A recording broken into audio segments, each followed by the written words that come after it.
Alfred, enough. Alfred, enough.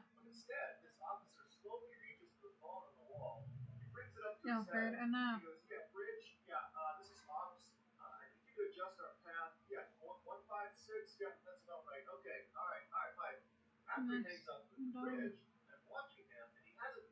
Good and entertaining things sometimes.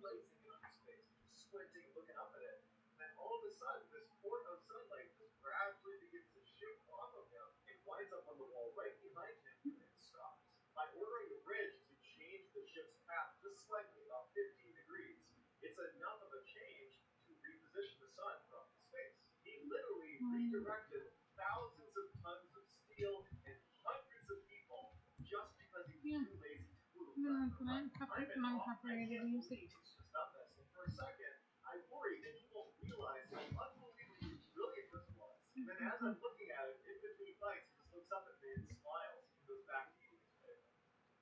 Um,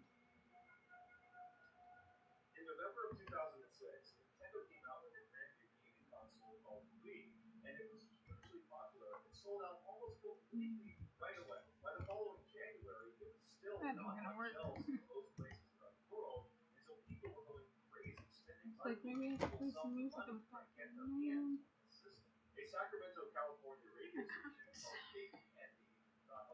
Requires me to another source.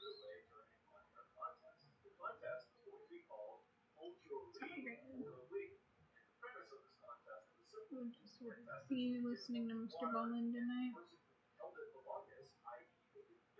Person that I gave me the idea for Bell's Canyon. I wonder if we'll hear the story about Bell's Canyon tonight. Maybe, maybe not. Shoot, I've got to do one thing.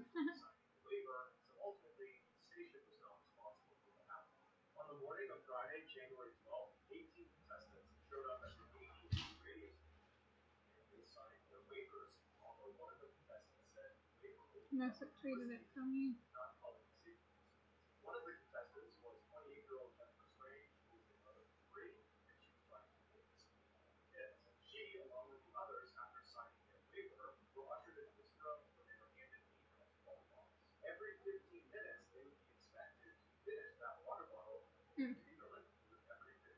It tweeted it for me. Okay.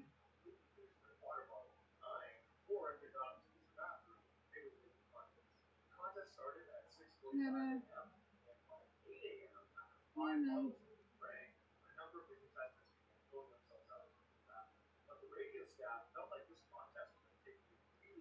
this can's gonna take forever.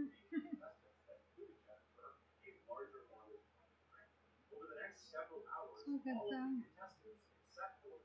We'll work with it.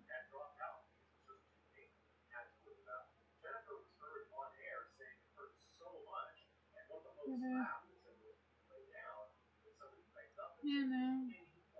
Yeah, everything is going to come out great in the end.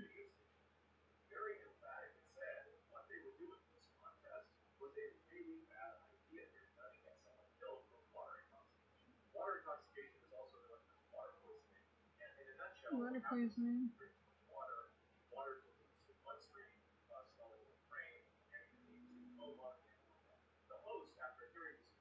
Water is bad in cave.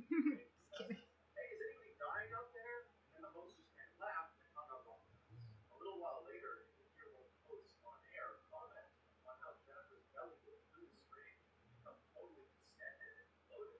kidding. Oh, goodness.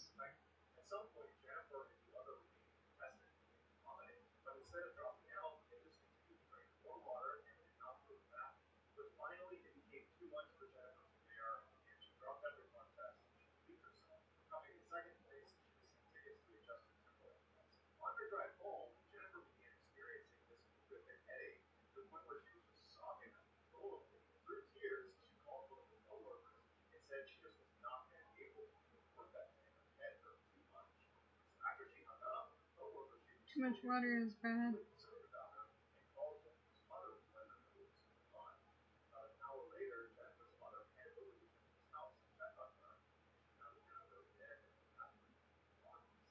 Water poisoning.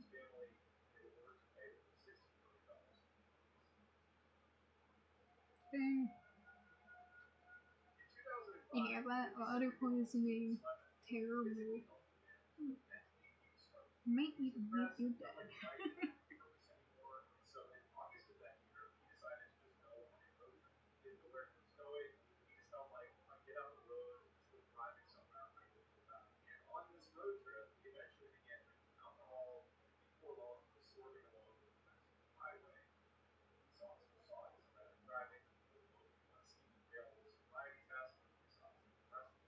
Oh, that stuff's moving. I'm trying to sculpt again. Sculpt, sculpt, sculpt, sculpt, sculpt again. Okay, sculpt, sculpt, sculpt, sculpt,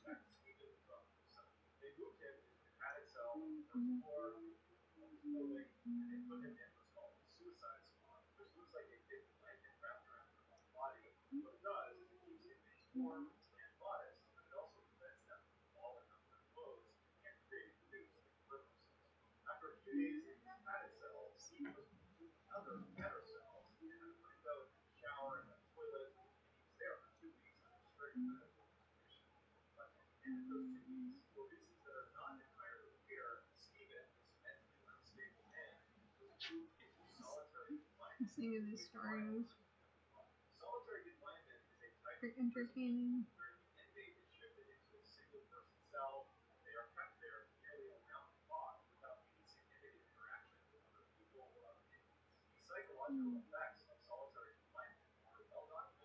We're talking about solitary confinement now.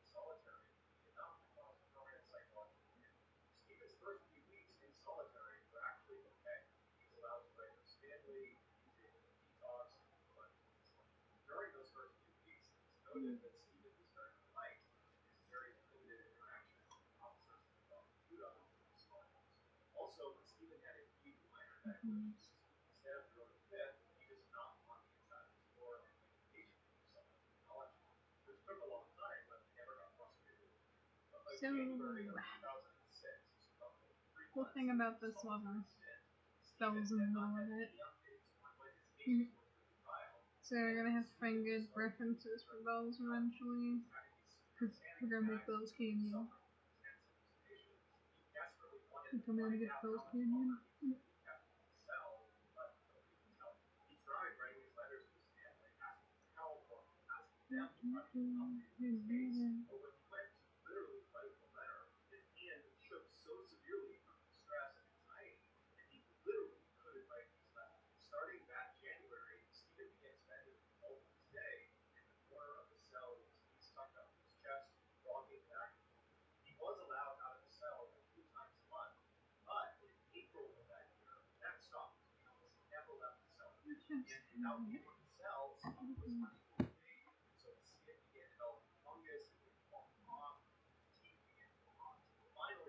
It's in my...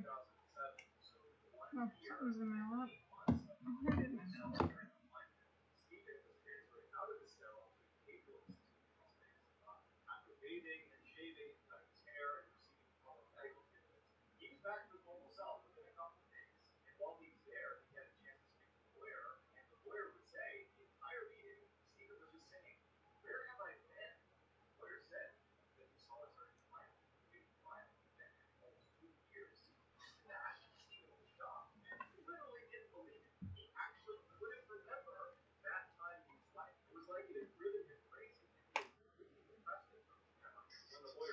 Mouse.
That sounds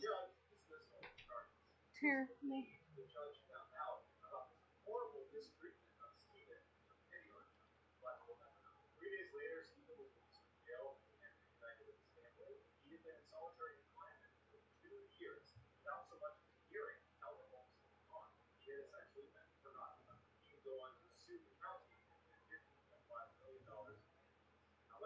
Damn.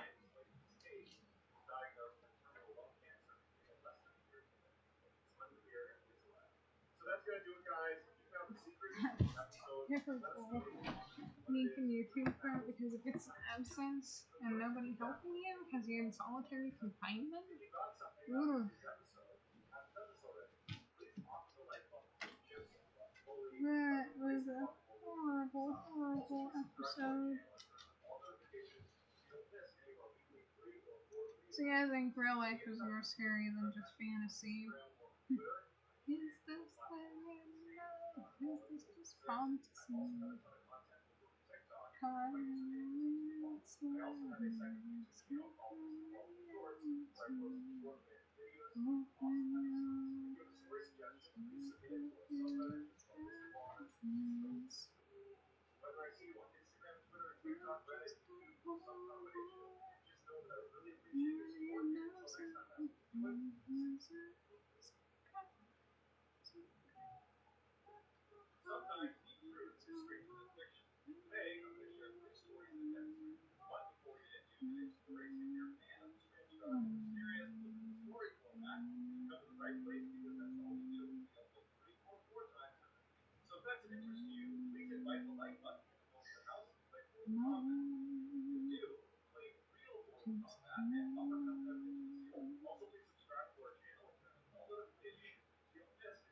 Feeling okay, bud?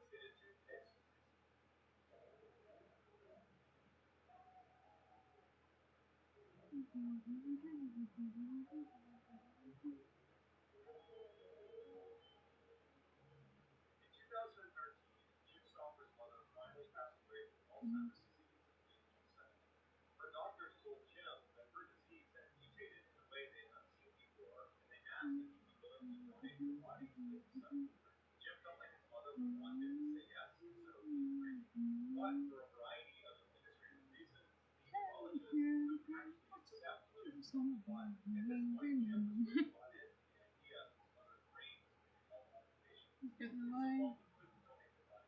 That is what comes to mind. Hey.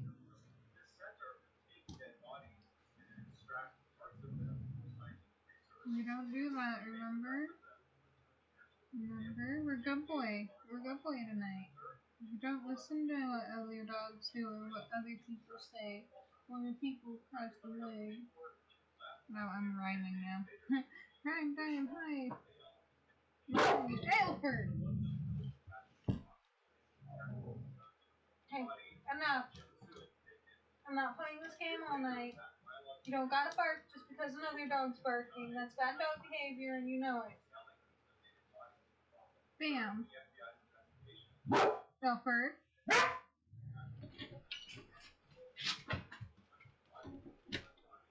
That's where you go. Lay down.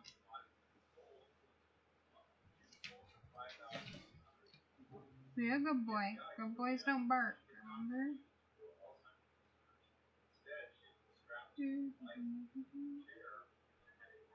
No. This is the third night I've worked on this canyon. It never gets easier. Gotta think about placement. And then you gotta look around. Gotta decide what you're gonna do. Sometimes you gotta just go in the play section. Give it a minute to load. You need a minute. Oh. There we go.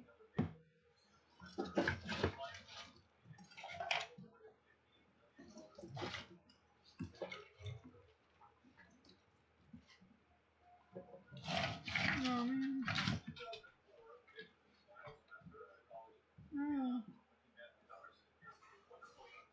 your problem.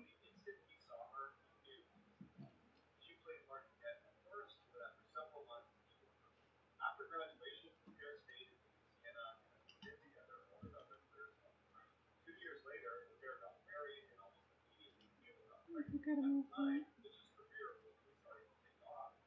I'm gonna just remove that for now. Which means we gotta flatten this out again.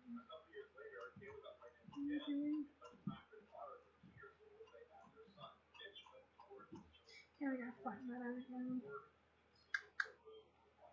Landscapes. Sculpt, flatten.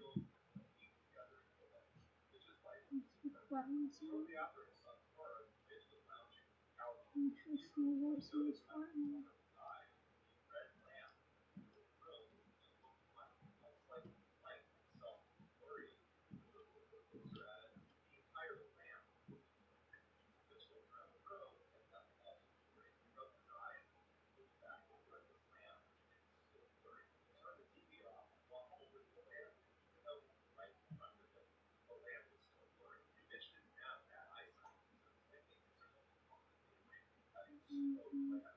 Flatten. No, it's not gonna flatten.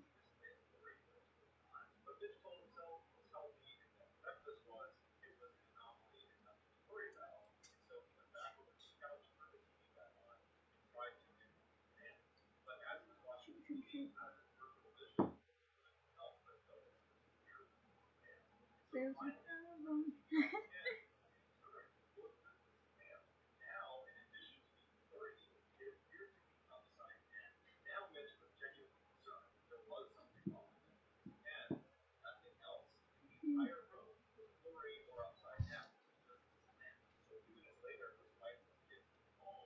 The other way around.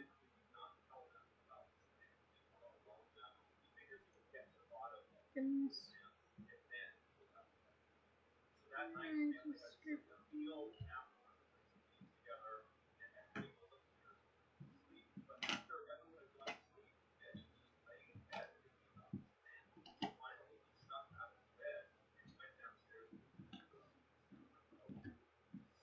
God, he's had that stick for forever.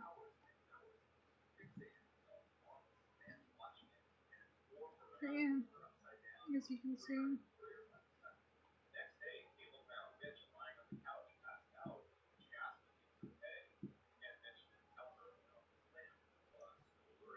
Making progress.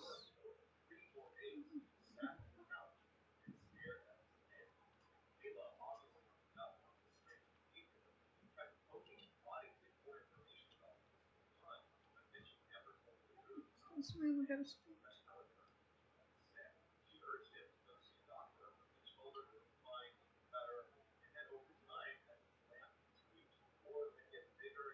Goodness.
Hallucination.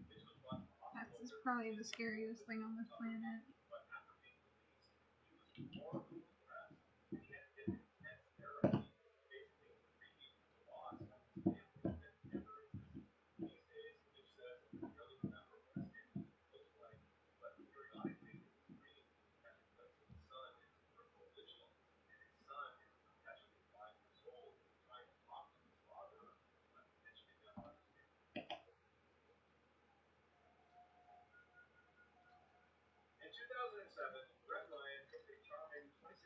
Reality and the brain are so cool.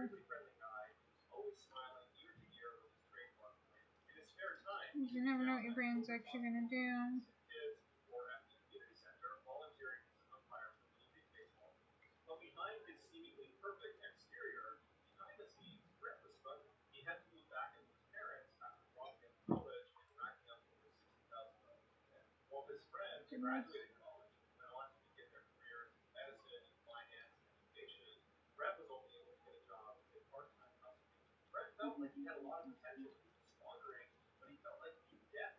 I feel like you guys should have some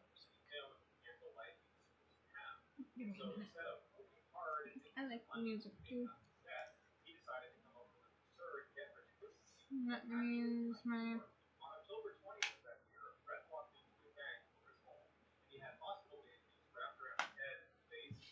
document.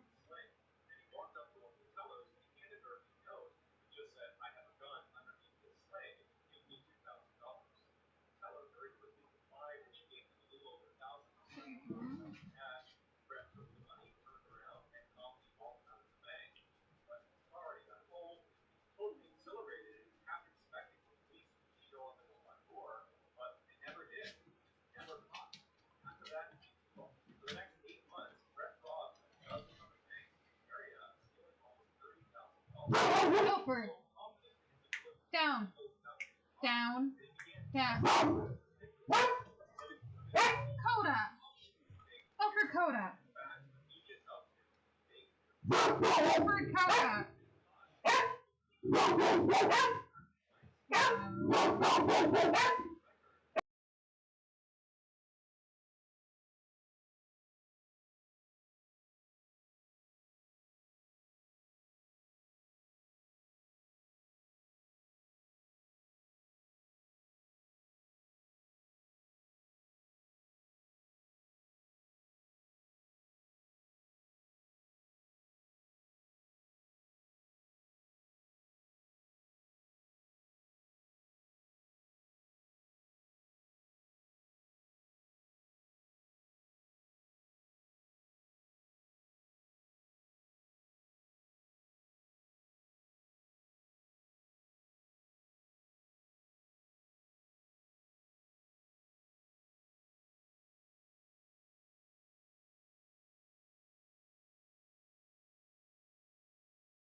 I see the world through ice covered in ink and bleach. Cross out the ones who heard my cries and watched me weep. I love everything. Fire spreading all around my room. My world's so bright, it's hard to breathe, but that's alright. Hush.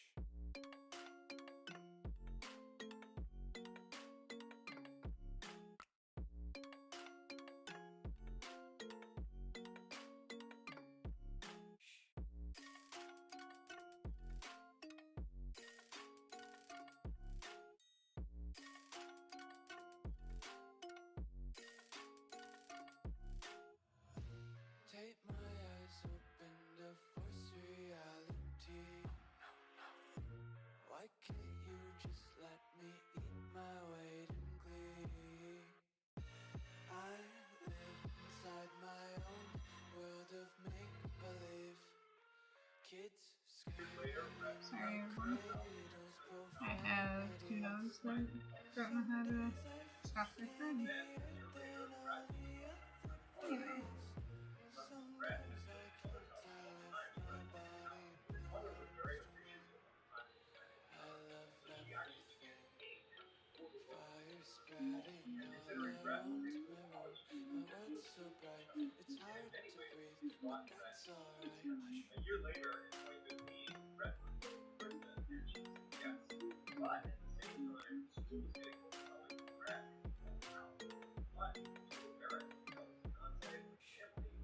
So, I listen to a lot of non-copyrighted music. Like, I have a huge selection on my computer.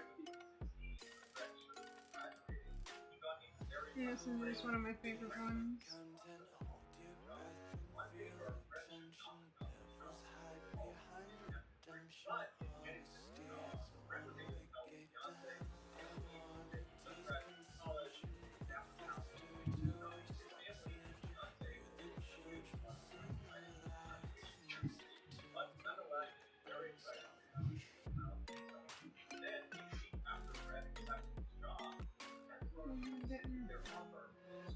Other little nothing going.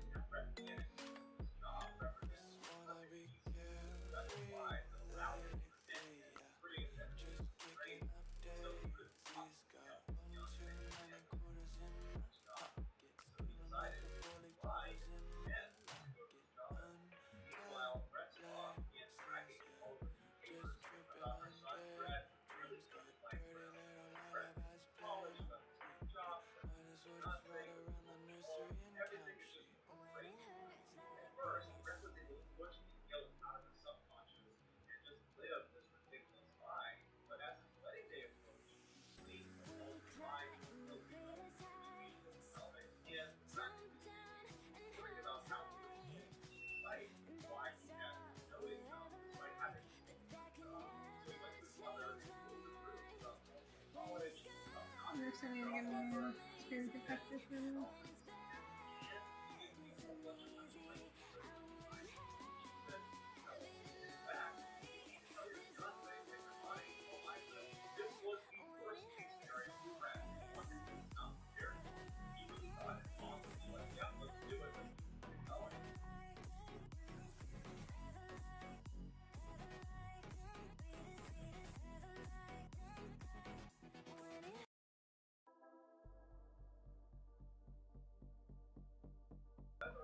This is the other one I like a lot.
Yeah, that was epic.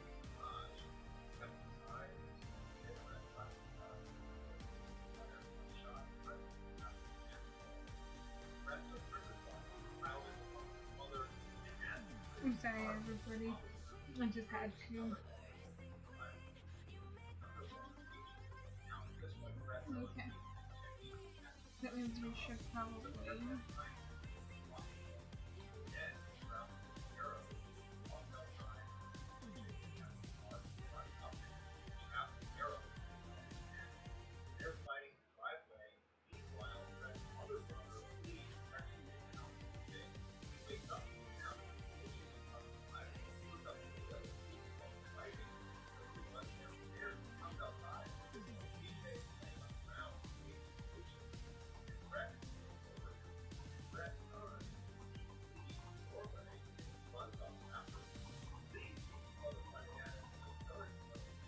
I was not expecting that.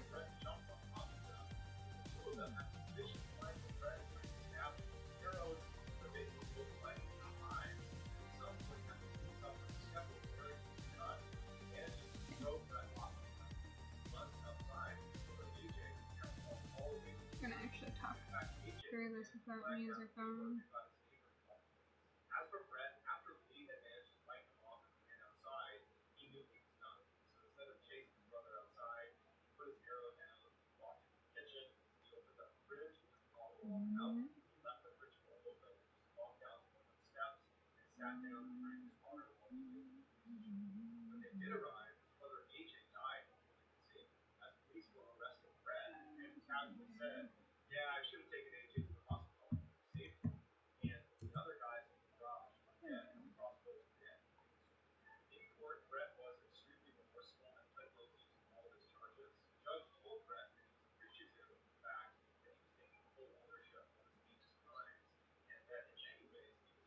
So we're gonna.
Okay, but maybe just realized something.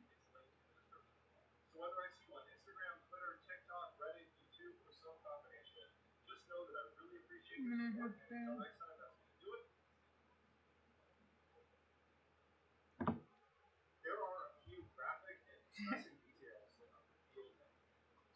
Alright. Gotta start from the very beginning.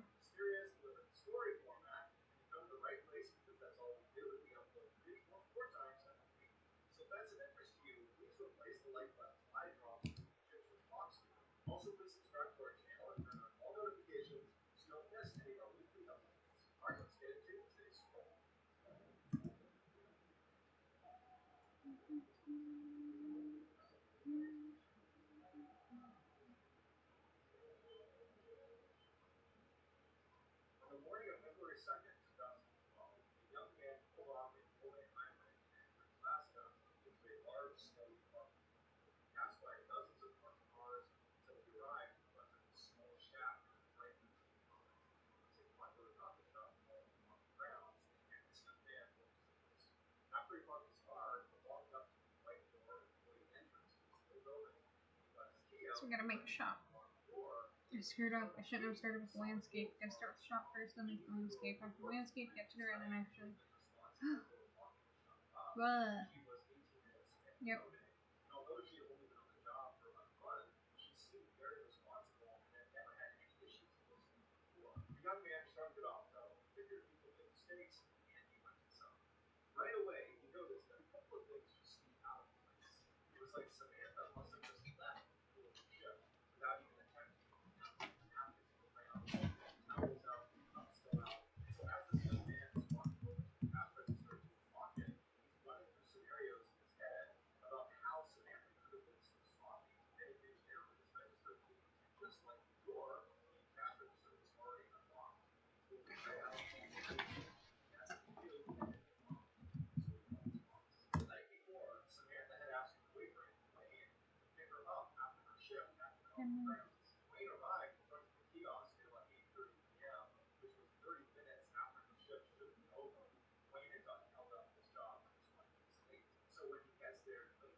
Yeah, I really did miss her.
Mm.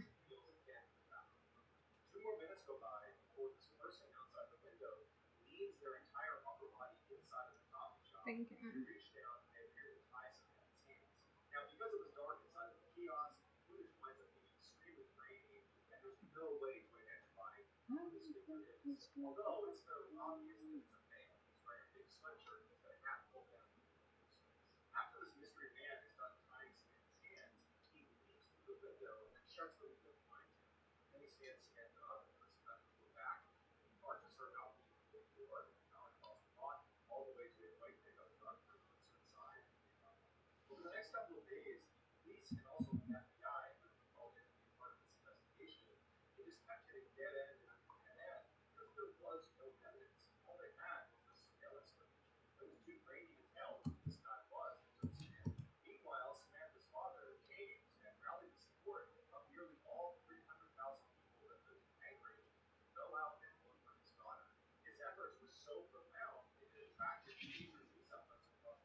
Alfred! Give me a minute, people are messing with my dog.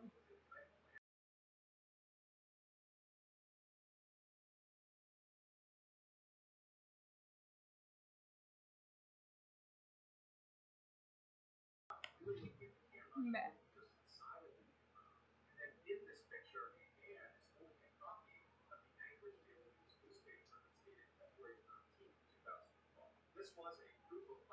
Okay.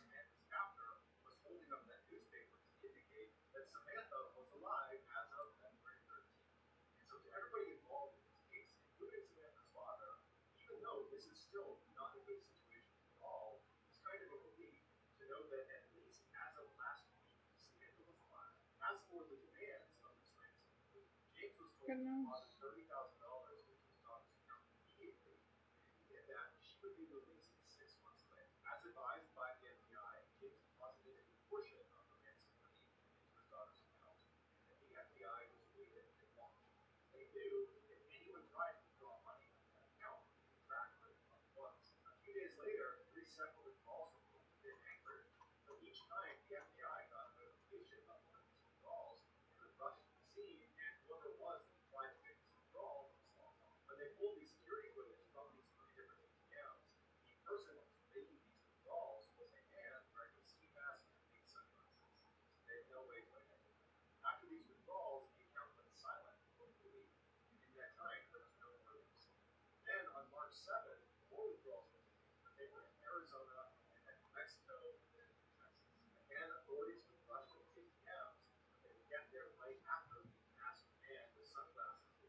It's pretty much realistic.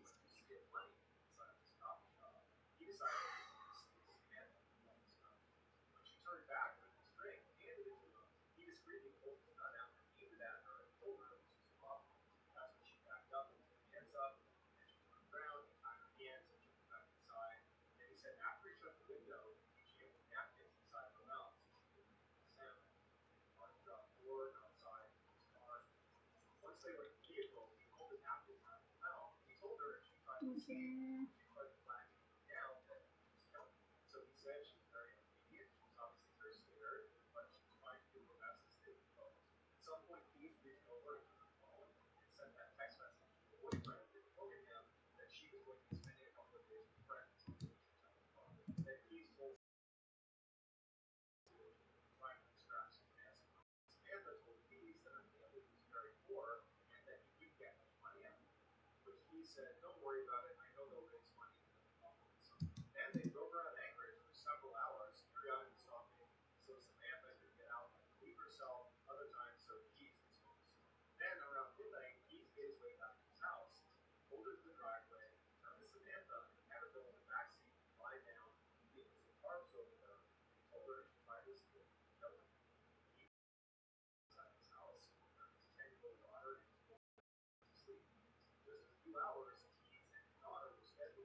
Mhm.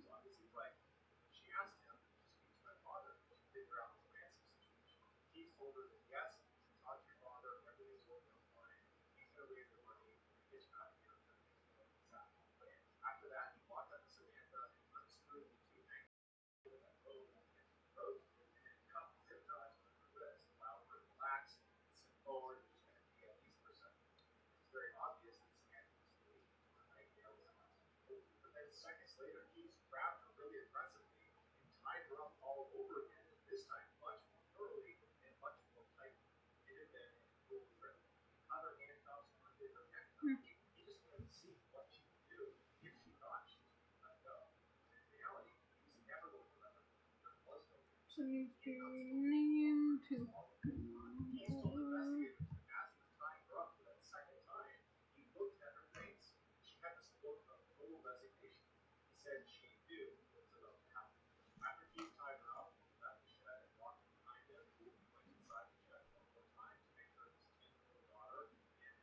Related.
I didn't plan out what I was gonna do. But what we're gonna do is gonna make this a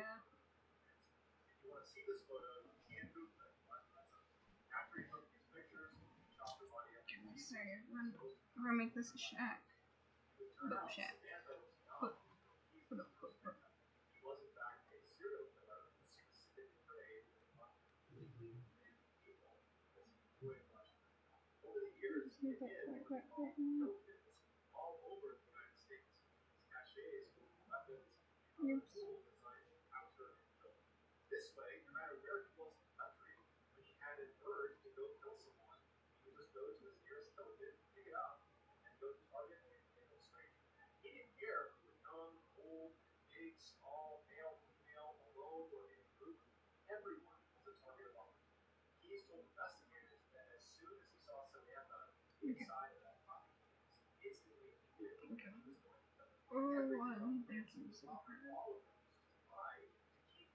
I think I'm kind of frustrated.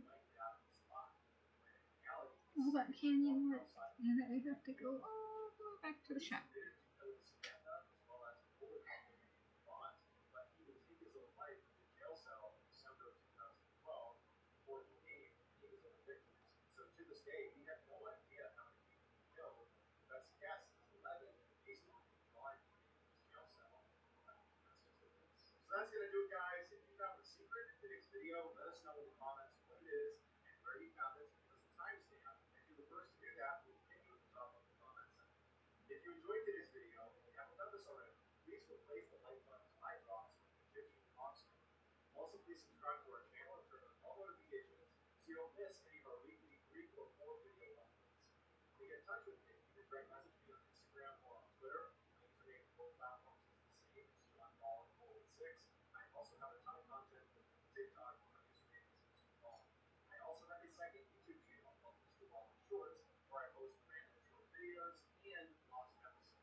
That should be good enough door.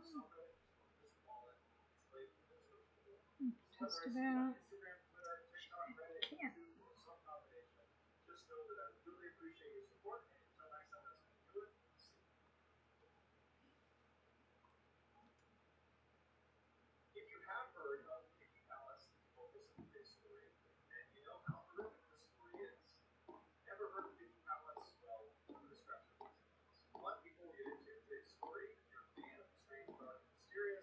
So you just gotta move that down a little bit. Not really. Escape.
figured it out.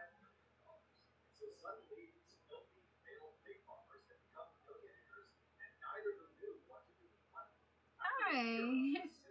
Thank you. I do remember you. I'm actually quite excited. I finally have a game in mind and I'm just like, gotta do it. Sadly, it's just, I had to restart from the beginning again and I'm like, oh, I gotta do the Shack and Bundy canyon around it. There have been minor setbacks.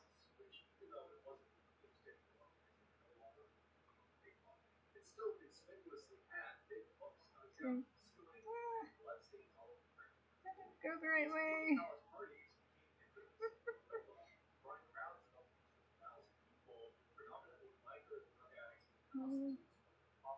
That's where the door should be.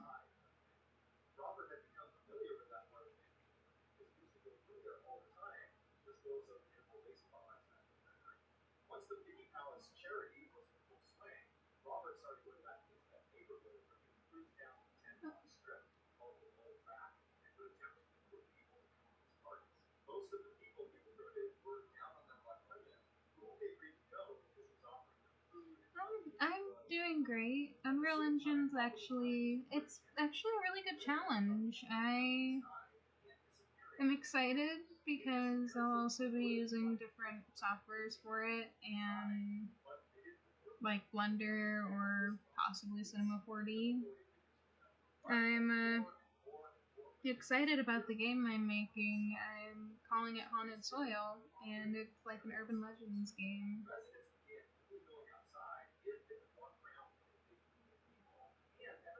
I know it's not very loud. I can turn it up. Give me 1 second. Is that better? Nice. Nice. I'm just gonna call you Skype right now. I haven't tried Unity yet, or much, and also, user, thank you for the raid. Give it a second. There's gonna be a bright light coming out of the door. Building light.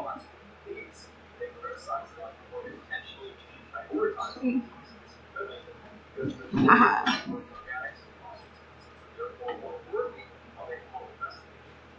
Oh, I have one minor problem. Okay, there we go. Now it's not like blaring loud and you can hear.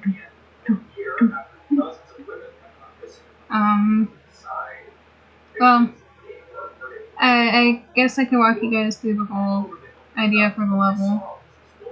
So, you have your shack here where you're gonna have like boats and stuff.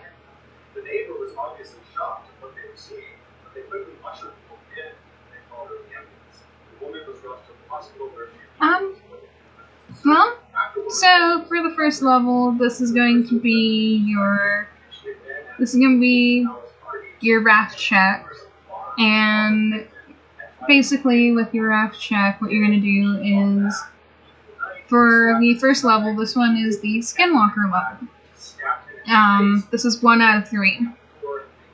What you're gonna end up doing is you're gonna go rafting down the river, which you go out one of these 2 doors, and it leads you straight into this little area where it's canyony, and you take your raft and you throw it in the river, and you go like whitewater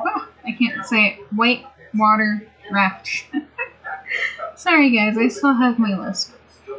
But you go whitewater rafting through these canyons, and you end up at this big open area and you get lost.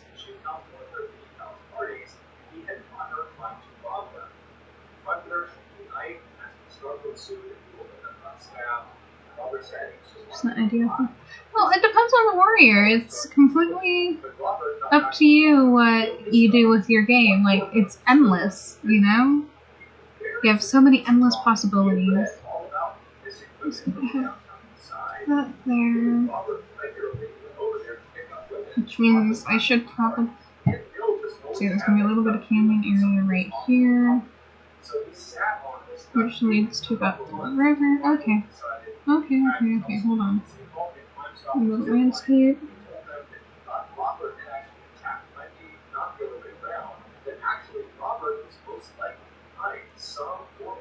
And a frog world and creek.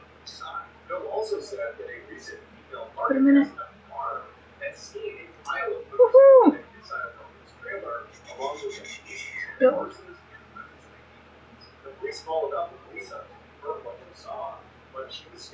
Seems like you constantly have to rebuild everything. Once this is done, I gotta hit save. Always save your progress, because if you don't save your progress, you'll get lost. This is like the third time I've restarted this.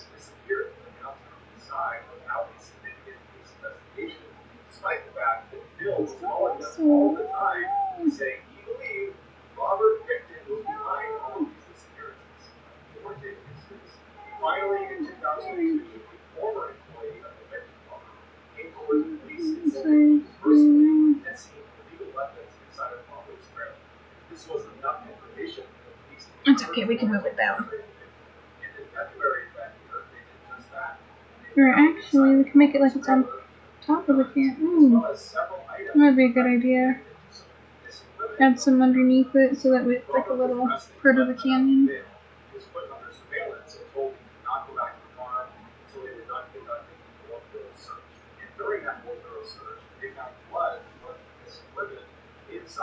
Nice. That actually sounds like a lot of fun. I always do that. That's the first thing I always do when I open up Unreal, is that I go to the marketplace and I'm like, okay, free assets are there. If they're not there, I wait and wait and wait. I always get excited when I see new assets. I'm like, oh, gotta get them. Gotta get them all. Gotta get them all. I'm funny. Sitting here telling you about how I gotta get all these assets. I actually purchased them too recently. Like, I got this instant swimmable water.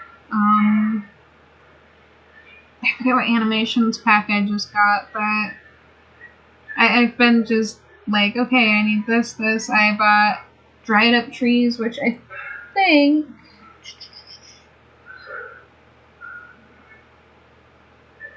water tree, water flame.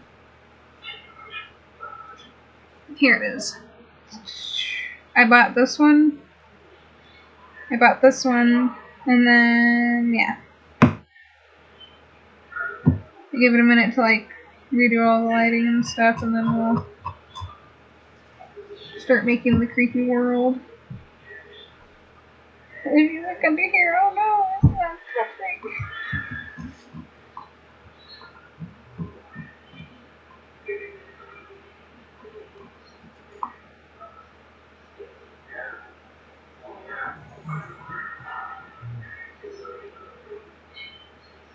But we'll do it around. You grab them all.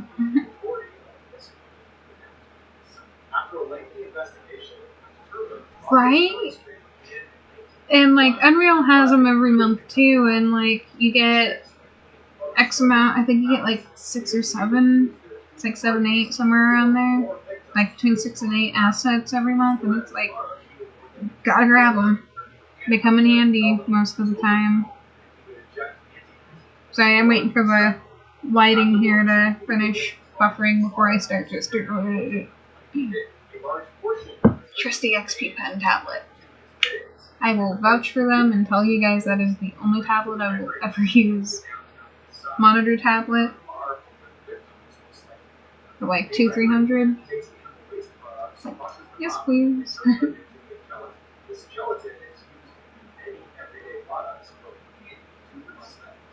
But yeah, I decided that I was going to work on my game through livestream because I can use the practice. Not only that, but it gets me out there. It helps me become an aspiring game designer too. But yeah, it gives me a lot more openness and opportunity. And the cool thing is it's my own video game, so I'm like, I feel like I could run around my room right now. It's just that exciting. Okay, so the lighting is complete. We want to save now.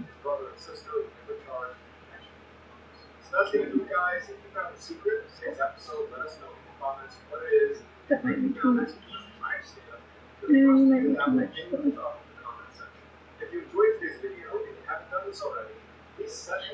Oh. Cozy.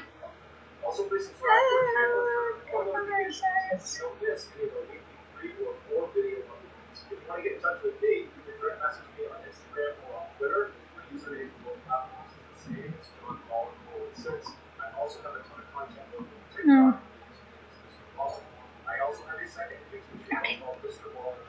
You can.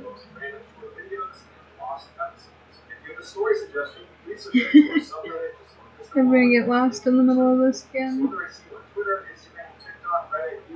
So, if you can hear who I'm listening to in the background, his name is Mr. Ballin.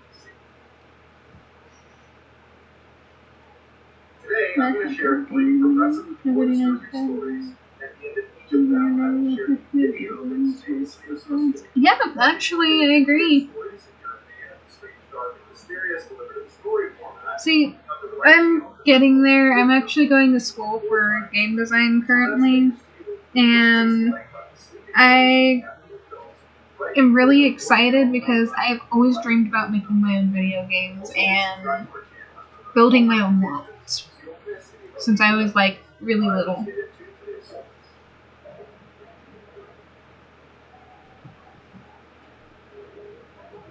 So doing this is like the most exciting thing in my lifetime. So I'm like, but being able to create your own worlds and make your own games and stuff also helps you with getting yourself out there, and you gotta find new ways to promote. I mean, I'm going to a Rocky Mountain College of Art and Design. I've been going there since 2019 when we actually first met. I was one of the people that stood up and was like, "Hi, my name is..." Yeah, I was like, "I'm Ray. That ray of sunshine." Actually, since I am close enough to it, let me do something real quick.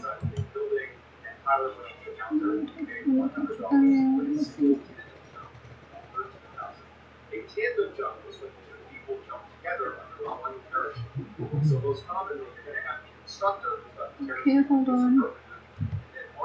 Do you already have it on here?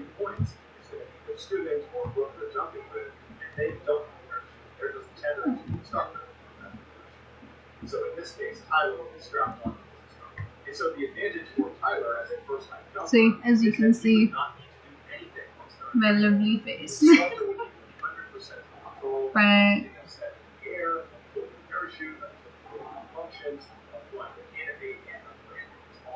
yeah, I remember that too. The only thing is that like I never actually sorry, ignore the weird noise. But I actually never thought I'd be doing game dev on Twitch. I always thought I was just gonna be like, oh, just gotta moderately do this, you know? But I've been in school for the last 3 years now. I started January 7th of 2019, and I don't graduate until December 18th of next year. That's 4 years of school for Bachelor's of Fine Arts, which is totally worth it.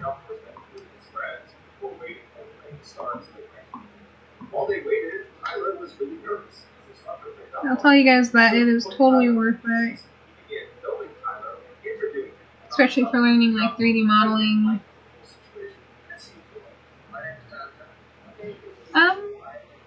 I don't yet. I think that what I'm really good at right now is making levels. I do know a little bit of character design and whatnot, but I think level design is where my specialty lies right now, as of currently. But I want to be able to help others make their own video games. If they decide, hey, I want to make it in a 3D fashion, I want to be able to not just have the aspect of doing level design, I want to also be able to help out with, like, let's say you want a character, but you also want a level.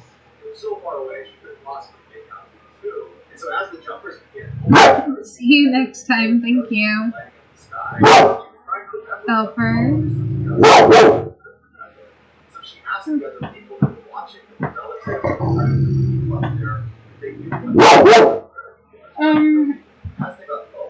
Actually, it took me, let's see, if I work at it for,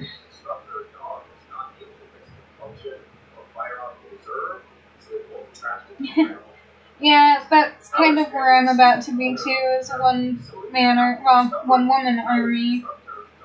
But I'm always happy to help out in other people's stuff when other people want me to help out too. But that's also the cool thing, is that, like, if you make friends with other game devs and, like, other designers and stuff, there's a lot you can do. But have fun playing your game. It was nice talking to you, Sky.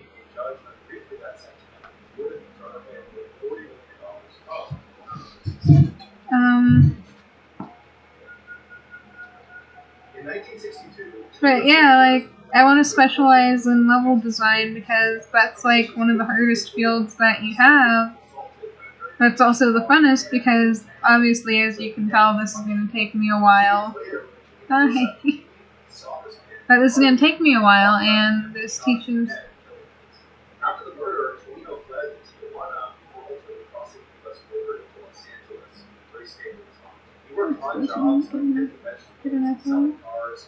Well, that's why you take your time, you know what?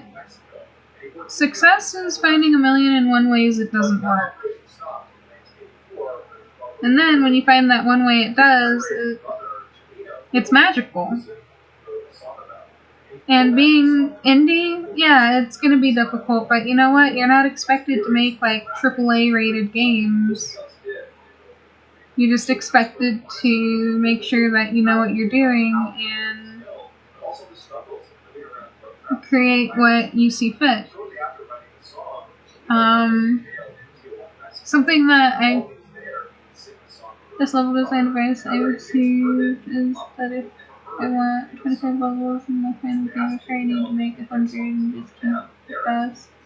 Whether it'll be the last 25. Yeah, that actually sounds right. Or you can do what I do and just ignore time and be like, okay, even though this is gonna take me forever, I'm still gonna make it because, well, even though it takes forever, the end result will be amazing. I guess it's just a game of patience sometimes. Like, for my game, every urban legend is going to have 3 levels. For every 3 levels, there's going to be different scenarios. And your different scenarios are going to be what...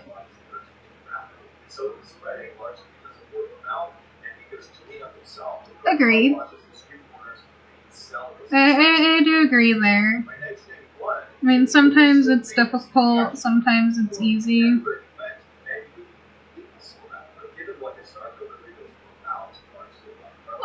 Yeah, I mean, like, when you're first doing it, like what I'm doing, I'm sculpting it, I'm creating it, I'm 3D modeling it. I mean, those steps are probably the hardest, and it's figuring out how you want to set it all up. Obviously with this is going to take me a while because, again, sculpting the landscape. After I'm done sculpting the landscape, I have to figure out what textures I want to add to it, which I'll actually pull up. Okay. Nope. Not blueprint. Where is it? Hold on a second. Let's see if I can find it. Click on that. No, it won't let me go into the material. But it'll let me go into the blueprint. Blueprint. We'll go into the level blueprint. Give it a minute.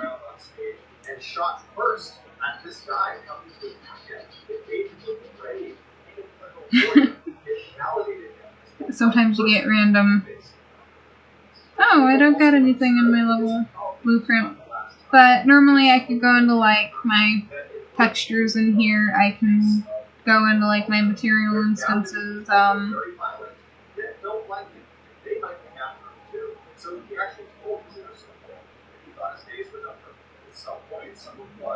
into material.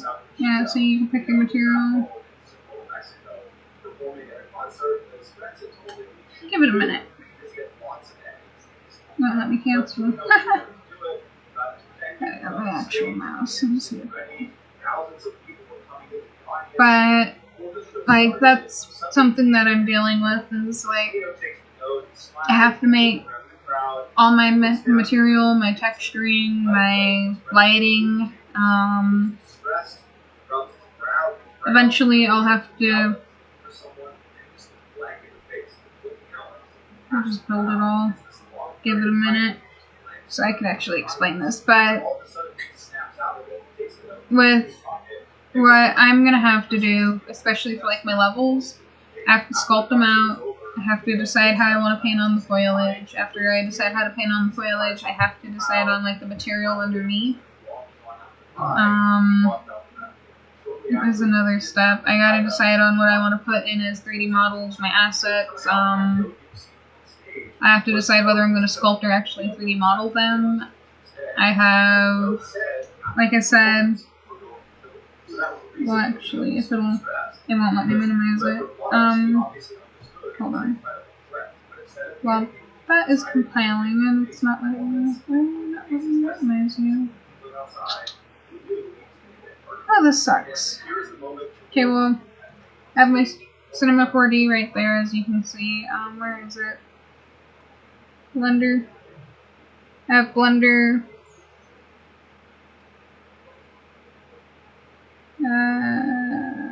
My Pixel Logic ZBrush. So there's like 3 options right there as to what I'm going to be using. I might decide to do a mix of them. I might decide just to leave it as it is. Sorry about this, I actually need a drink of water.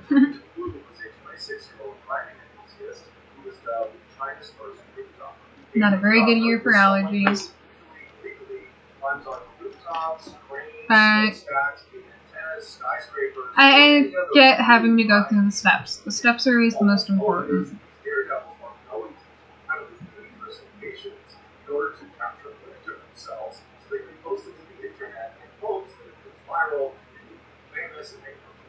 I do agree. I actually do agree. Sculpting does feel a lot more intuitive. It also requires a little bit more work and a little bit more thought process for when you're like... like... Okay, this might be a little blinding. This is my tablet. This is its screen. Always have a graphics tablet with you. Oh yeah, that's right, you're waiting for this to build the light and it's just like...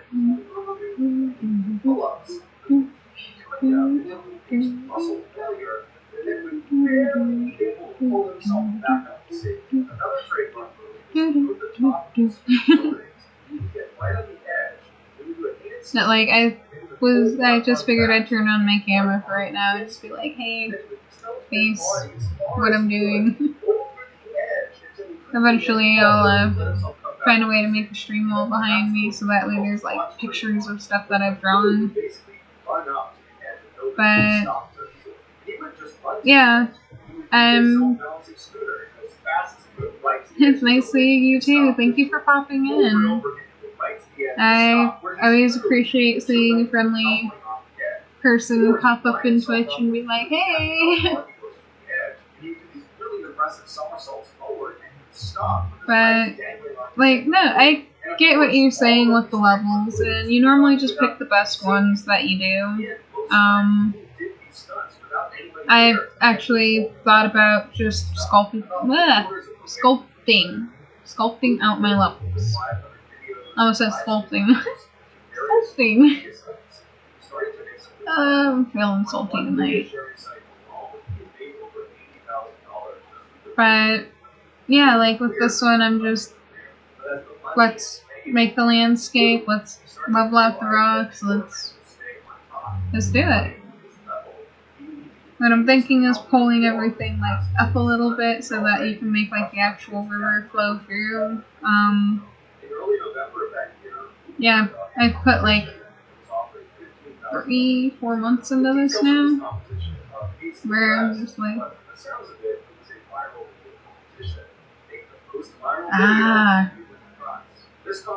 well, it's something that I find that helps me out is like drawing a top-down version of it and being like, okay,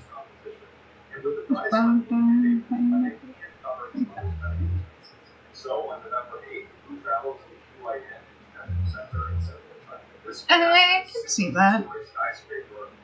I mean, I've been kind of this here.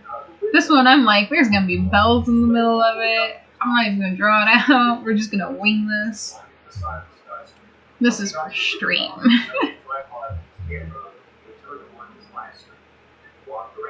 That is sometimes how you gotta do it.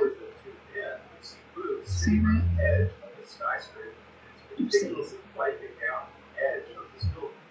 Oh, we gotta go back to the mode's landscape.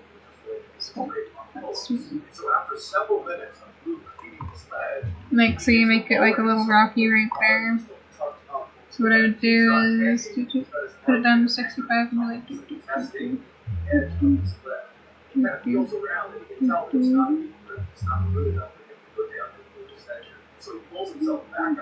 Nope, that came out a little too bad.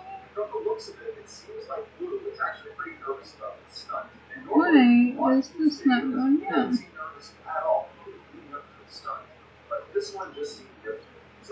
But, yeah, I'm going to be sculpting out every little rock, every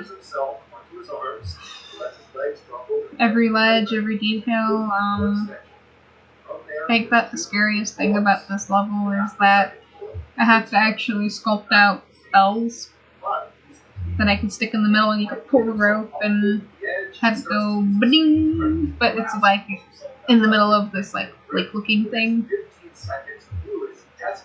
Yeah. I've thought about this a little too much.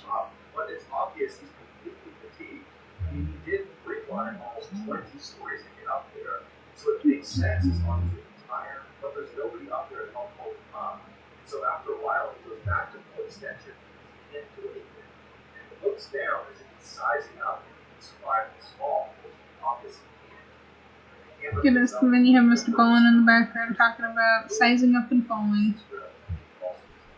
Here is a segment of this final video, right?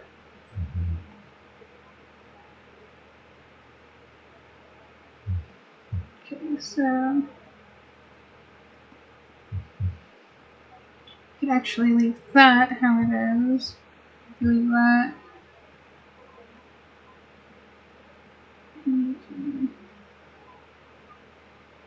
Sculpt a little bit around the building. Smooth it out over here. So that's gonna do it, guys. If you found the secret in today's video, let us know in the comments what it is. Where you found it, and the timestamp. The first to do that will pick to the top of the comments section. If you enjoyed today's video and you haven't done this already, please place the like button. This is pretty much what I've been up to lately, is just sculpting out a level, making sure it looks nice. Yeah. The only reason I'm looking down again is just the tablet. The tablet's a little bit brighter and shows a little bit more detail than my TV screen and this, my computer. my laptop. Use my laptop like desktop constantly, so. And. Works good.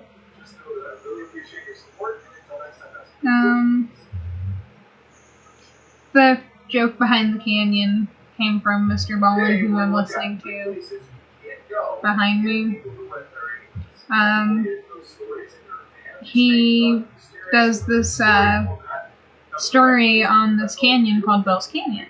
And this dude ends up in like the forest and stuff, and this other dude is like, "Can you tell me how to get to Bell's Canyon?"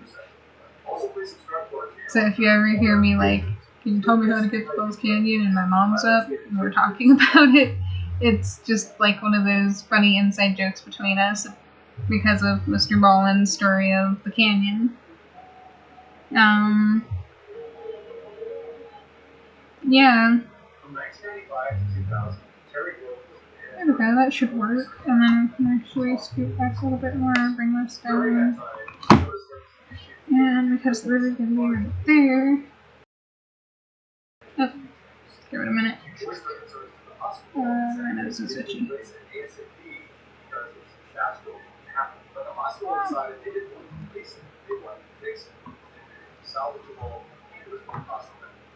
So you have like the river go down this way.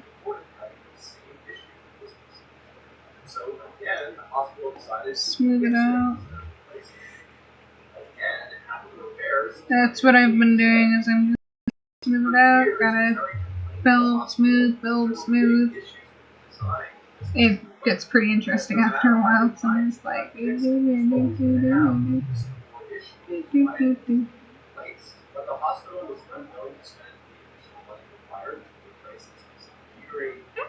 was lovely. Something about threats on my computer. Ooh. There's some threats. Cause I live by the river.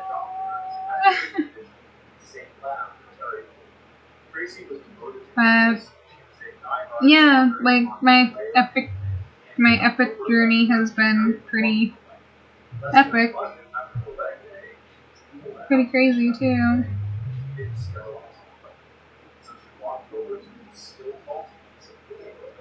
It's quite exciting.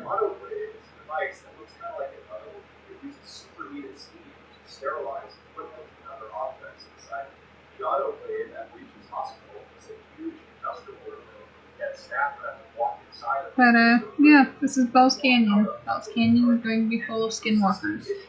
Skinwalkers are one of my favorite urban legends that came from Arizona and the Navajo Indian tribes. Ironically, I'm part Cree Indian, a little less than a third. So we always joke that I'm a redhead that tans. You're curious? Yes. Actual red. However, on this day, Tracy did not get this forgiveness. Perhaps she thought she would be inside for a couple seconds. Either way, when she walked inside of that auto, the door shut behind her, and suction kicked in, and she yeah, gotta have a calm river.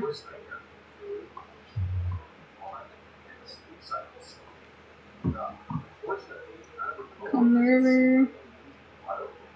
The sides. Move that puppy. No matter how loud Tracy nagged that door and screamed and yelled, it would hurt her. So eventually, the superheated steam began to pump through all over Tracy. Eventually, her coworkers found her. And then she's like blinking over here and like, blinks.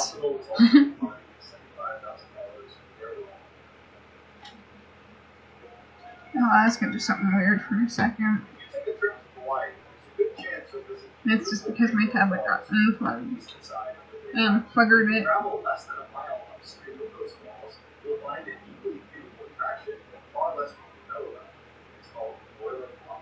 10,000 years ago, after a volcanic eruption, I was about 7, 8 when I found out I wanted to be a game dev. that passion grew when I got into high school and found out I could do college courses for it, but everybody like talked me out of it, so I went into like graphic design for my junior and senior year of high school. And then recently when my mom was like, chase one of your dreams, I decided, I knew in my heart, I was like, I'm gonna do this. I'm going to start developing my own games. I'm gonna start building my own worlds. And ever since then, I've been chasing it.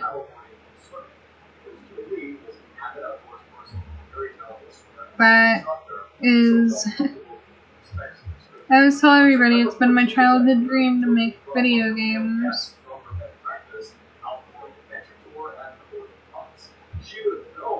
I think that the hardest part about it was actually taking that first step.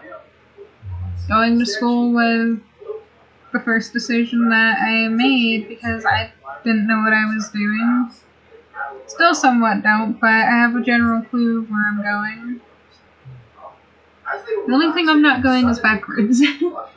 Don't go backwards. It's okay to scrap what you're doing and do it again, but don't ever go backwards.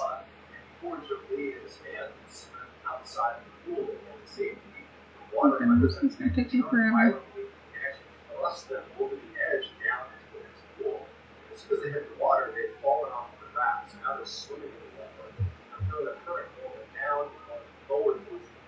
How about you? How long have you been wanting to be a game dev?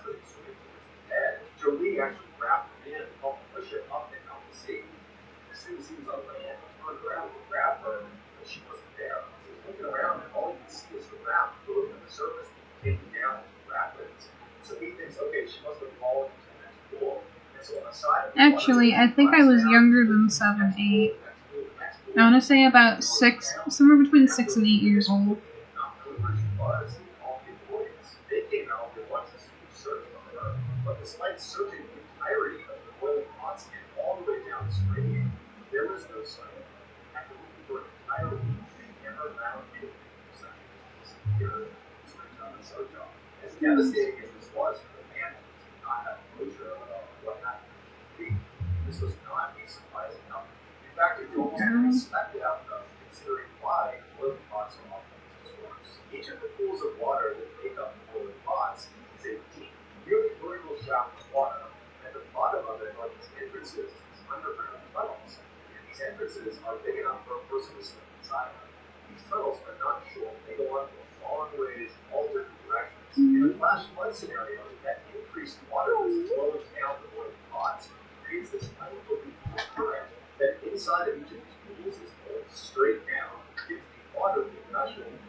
Nice.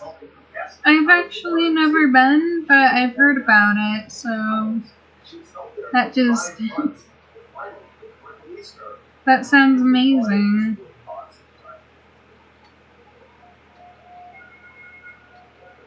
I think that if I have my level done by the next Indie Game Expo,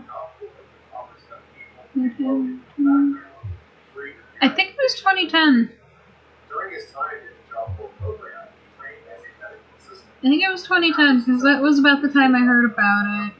It was around that year.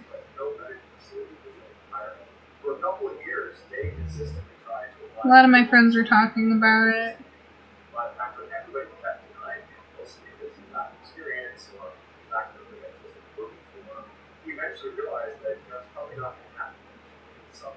I think if I have my first level done by the next Indie Game Expo, I might actually see if I can have people sample my level and be like, hey, you know what, good feedback, bad feedback. Take the good with the bad, and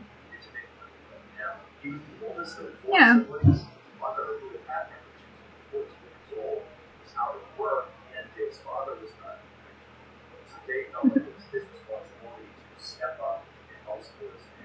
I also think your game is coming along really well. Temp agencies are staffing contracted employers who are in need of temporary, part-time, or seasonal workers. The temp agency hires someone one day and then ships them off to one of their It sounds like it. Conceptually, I this think employment that structure looks great for all parties involved. volunteer staff is always the most important type of staff because they get to see things that not everybody gets to see, and being an enforcer is even better. Like, I've worked in a lot of different industries. Currently, with me wanting to be a game designer and everything, I will tell you, Direct employers' insurance costs will not spike. Instead, the agency's insurance costs will spike. Meaning, the direct employer knows they can be kind of reckless with their hey, it's okay, you know what? You always can make bigger, better choices and stuff like that. Like, I'm not gonna lie, I think that my biggest dream right now is I'm going to revolutionize the game industry with my with my crazy ideas that I've got. On August 16, 2012, I'm not willing to share them on stream, but they are something that are definitely in the works. It's kind of a shallow area. After Day agreed to do his job and hung up with the temp agency, he excitedly called his mother to tell her that he finally landed a real job. That was the first job he had ever had, so he was just very proud of himself. His mother was very proud of him too. So Day asked her, would you give me a ride to Walmart so I can pick up some things I need for work? Sure, I have hands and special industrial boots. So his mom said, absolutely. She swung home and picked him up. Bear went to Walmart and picked out his whole outfit. And then from Walmart, his mother just drove him directly over to the party factory to get his first day. They went inside. Just a couple minutes later, at 2:45 p.m., he was shown a very short safety video. That would be all the training he received. Day was brought into the party to be a warehouse clerk, which basically meant he did odd jobs around the factory. The other cool thing too is that we make our own paths and we create what we want to create.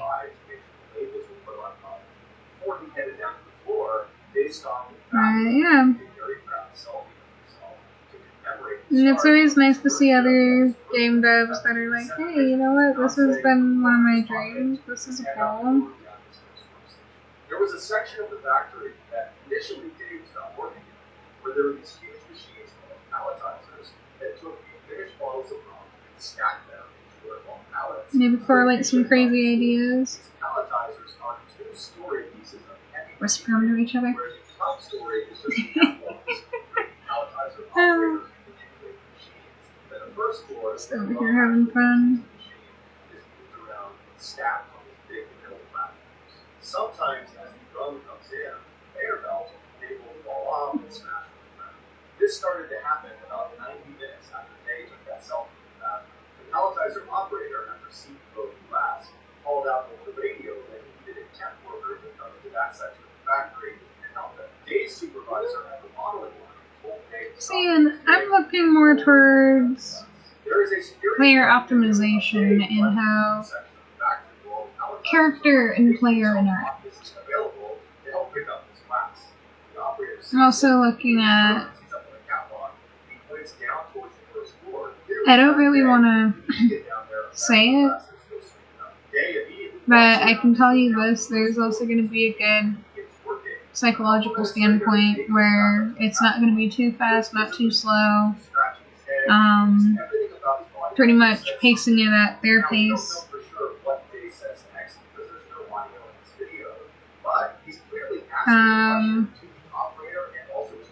Let's see, I would also probably work on how difficulty is decided, and that one is a whole different ballgame in itself.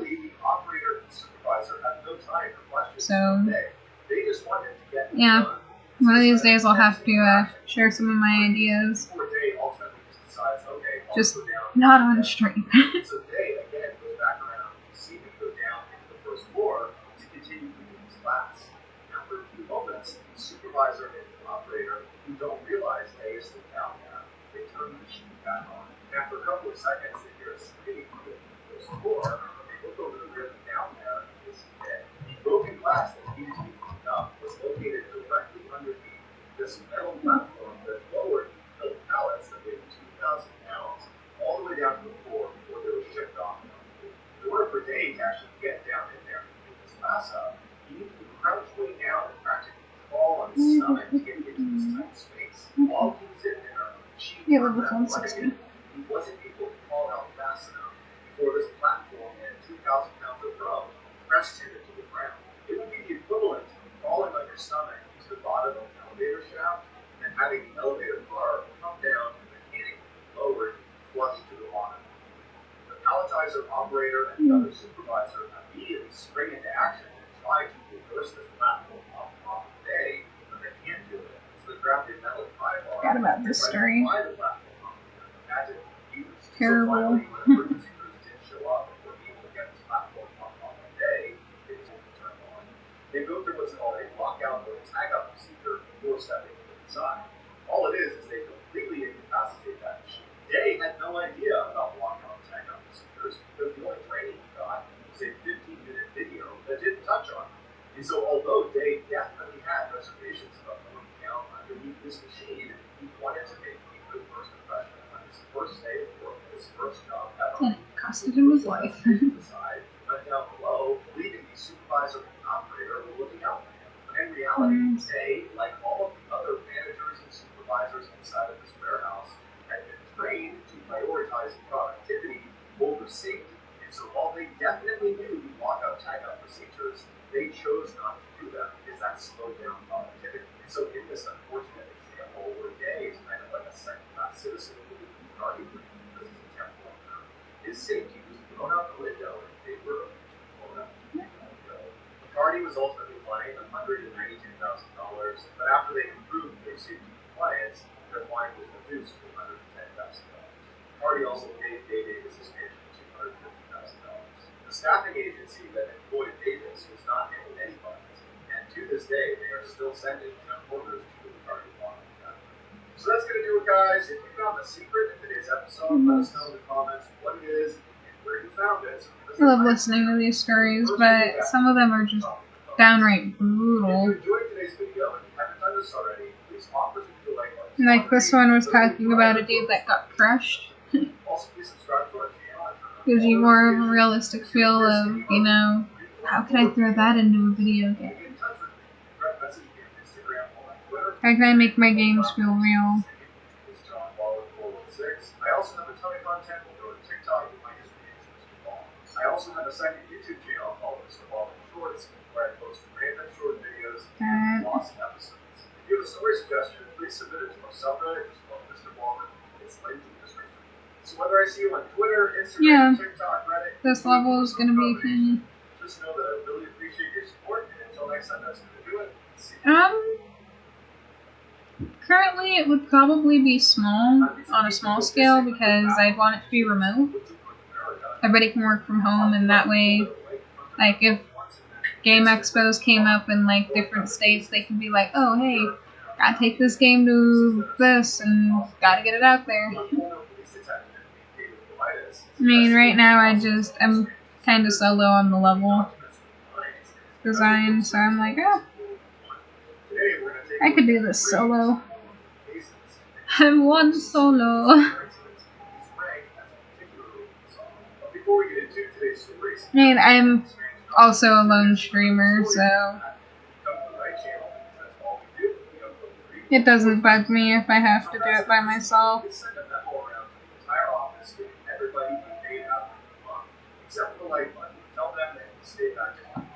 Also, please subscribe to our channel and turn on all notifications so you don't miss any of our weekly updates. Alright, let's get into today's school poll.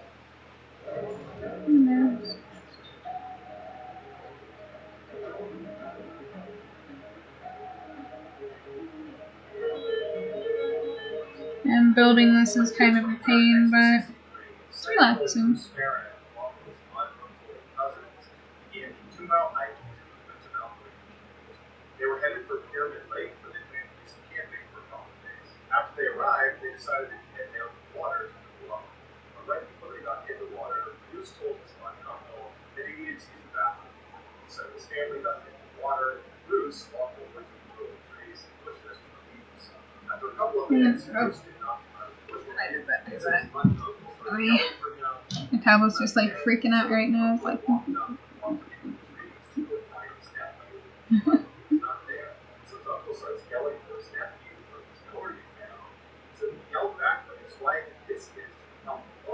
For the next hour, they searched the entire area yelling for Bruce, but there's no sign of him, so they contacted the authorities. That day, a huge search was launched for Bruce, but just like his family, nobody could find any trace of him. The following day, at 4 p.m., Bruce had still not been located, and at this point, his family is starting to lose hope.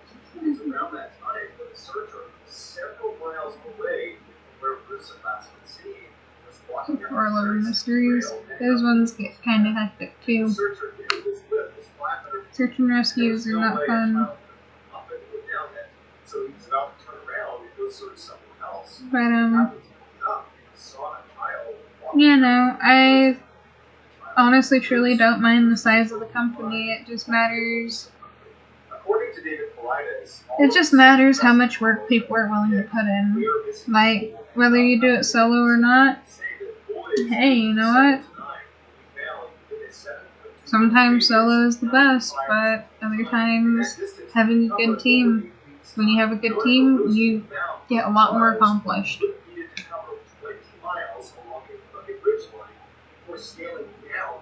So if I can find that good team, I think that it'd probably be small at first, and I'd want to grow my company. Bruce said he didn't understand why or how he had gotten lost in the first place. The only things he remembered were sleeping between two dead logs and drinking from a waterfall and many animals, including one that was so close to him at night that it would jump over.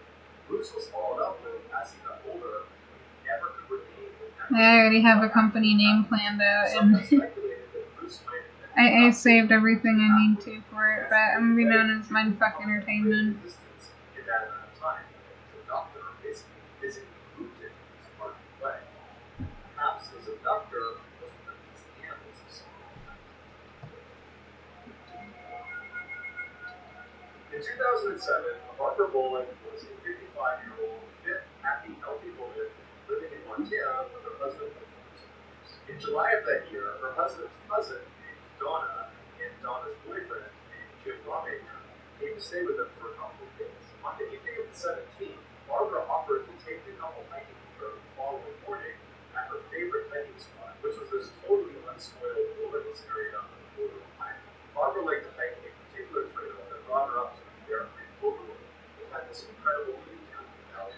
The couple happily agreed, but the following morning, Donna was not feeling so good, so she couldn't go with the hike. Thank you. Her boyfriend, Jim, was Thank you so much for actually coming out. I really appreciate it. At 1:30 that afternoon, Barbara's husband got a phone call from a police officer saying his wife was missing. And her husband just couldn't understand it. Barbara hiked in that area all the time, and she had been to the gym, so where could she have gone? But the police officer didn't have a great answer, and just told her to come down here and hear Jim's explanation of what happened. When Barbara's husband arrived at the park, he rolled right up next to the officer and Jim. He got out, and Jim, who was in total shock, began to explain what happened. He and Barbara had made it up the trail successfully to the Bear Creek Overlook and stayed up there for about 30 minutes. They had a picnic and they enjoyed the scenery. And at the end of it, they packed up. And Barbara began walking down the very well-marked trail. She was about 20 feet ahead of him when he decided to turn around and take one more look at the view. He said he was looking at the view for about 40 seconds before he turned back around and Barbara was gone. He hadn't heard her call out for help. He hadn't heard her call. There's no sound of people. There's no sound of animals. Okay. There's no sound of That was the point. I'm not supposed to be able to climb up it. eerie silence. Not quite yet. Let's go take the canyon down this So he way. started looking around, expecting to see her behind a tree or It's supposed to be something. smooth water, so I'll make it smooth And as water. he walked, he noticed that the ground underneath every step made a a lot of noise because there was lots of loose rocks and shale all over the ground. So he stopped and was listening with the intent to see if he could hear what Barbara's wanted, but he doesn't hear anything. He's thinking, "Now, Produce when I skinwalker, without hearing the sound of footsteps." anywhere. Then he also began looking around and realized the area they were in, this trail, was well trafficked, and so it was not very dense. So it has to be a climate Pretty good change. distance in all directions because there was enough space between the trees. And so he's looking around, Okay. thinking there's almost nowhere to hide. And so Jim started to feel scared and just began walking down the trail, expecting to run into her at any moment. But he didn't. He kept turning around and looking behind trees and rocks. And he's thinking, this is impossible. I should have seen her. I should see her now. Where could she have possibly gone? Leg. So he made his way all the way down the And trail, the leg. the whole time turning around, looking for her, yelling for her, but never getting any Doing feedback. a route. Even all the way to the parking lot, he saw her car was still parked in the parking This lot. was So there in the parking route. lot, she was out there, and he noticed the crew was working in the boat. He went up to them and he asked if they'd seen her or anybody come out of that trail. They said no. So Jim started panicking. He ran right back up the trail, all the way back up to the Bear Creek Overlook, hoping that along the way he'd see some indication of where she went. And again, there was nothing on the trail. It's up to the Overlook, he's looking around, he's yelling for her, nothing. So he ran right back down again and contacted her. For the next 48 hours, the search was on all around this area for Barbara, with helicopters, research teams, and highly trained sniffing dogs.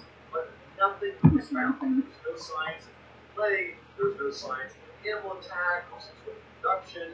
There was nothing. Not even her scent was found, despite the fact that the dogs and keepers knew exactly where her last position was. But none of the dogs picked it up, which is highly unusual. It really was like she had vanished into thin air. At first, Jim was obviously a suspect. He was the last person to see Barbara alive, but he never changed his story, despite how far-fetched it seemed. And he was very cooperative and was very quick to offer to take the polygraph test. So at least ruled him out as a suspect. And shortly after the search started, they shut it down because there was no sign of this woman. And so unfortunately, her family had to face the awful reality of getting zero closure. She was just gone and nobody knew what happened. And unfortunately, to this day, we still don't know what happened because no trace of Barbara is ever.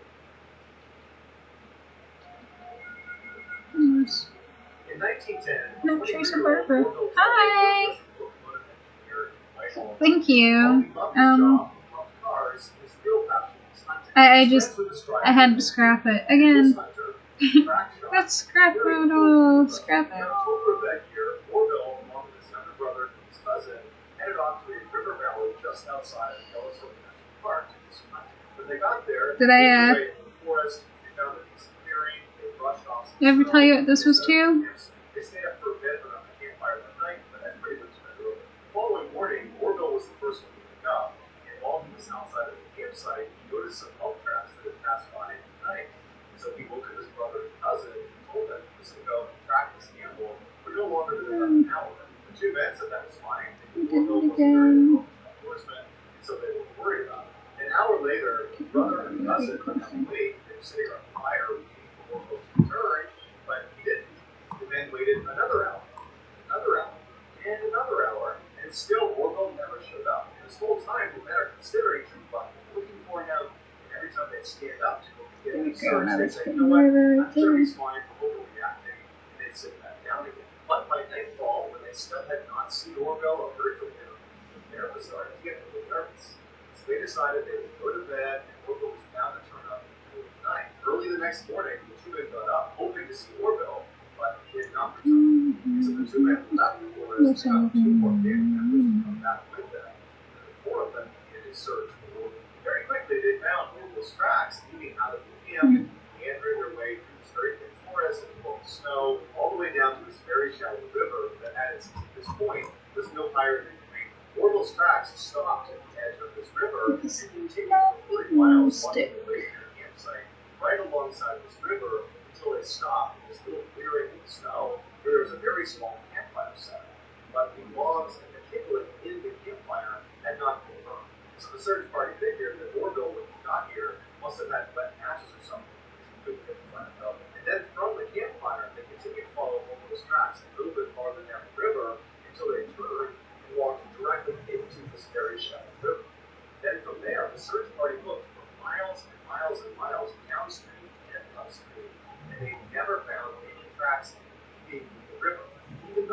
alongside the entire river on This both is sides was plenty of snow, so anybody the who excitement for the night. walked out of it would leave the tracks. Building a love. As it started to get dark, they still had not found any sign of Orville. One of the men left the forest and contacted authorities who launched a force.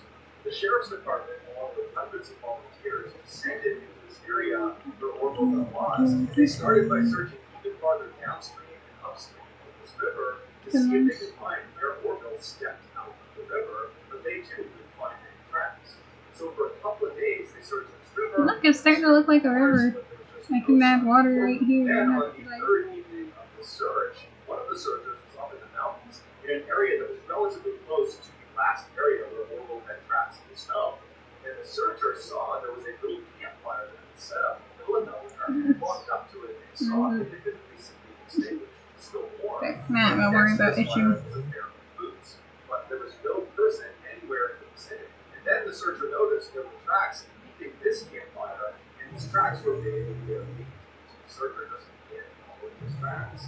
So the searcher would pop them out, down the other side, down into the lead, and then he stopped. So basically, what I'm doing right now is making the basic shape.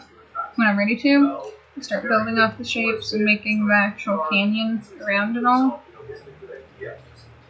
Sculpting is not easy. Obviously.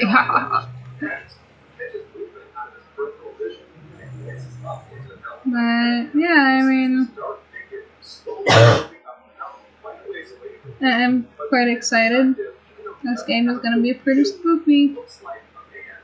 And so if it's a man walking up this hill, it's probably the same guy that left that campfire and therefore is leaving these barefoot tracks in the snow. So the searcher thinks that's gotta be Orville. Something's wrong with him. And he knows what's going on with him. I've got to get his attention. So the searcher yells out to this guy to try to get him to stop. But even though he was clearly in earshot, this guy just did non-stop movement. Just methodically continued moving out. And so the searcher is confused at why this person didn't stop. So he pulls out his pistol and fires 3 shots into the air, which is like the universal stop what you're doing and turn around. Quite But exciting. again, this figure, this person, this guy, didn't stop. He didn't react. No flinching. I have a binder somewhere with a bunch of notes. So now the searcher's going to show something. Right here. He's thinking, you know what? It's too dark. I can't just continue up this mountain. Knocking stuff everywhere. So the searcher marked where he was, turned around, and ran back to the search party. One of They said, okay, my favorite things. So the next morning, early, this huge search party gets to that ravine where These are my, like, skinwalkers.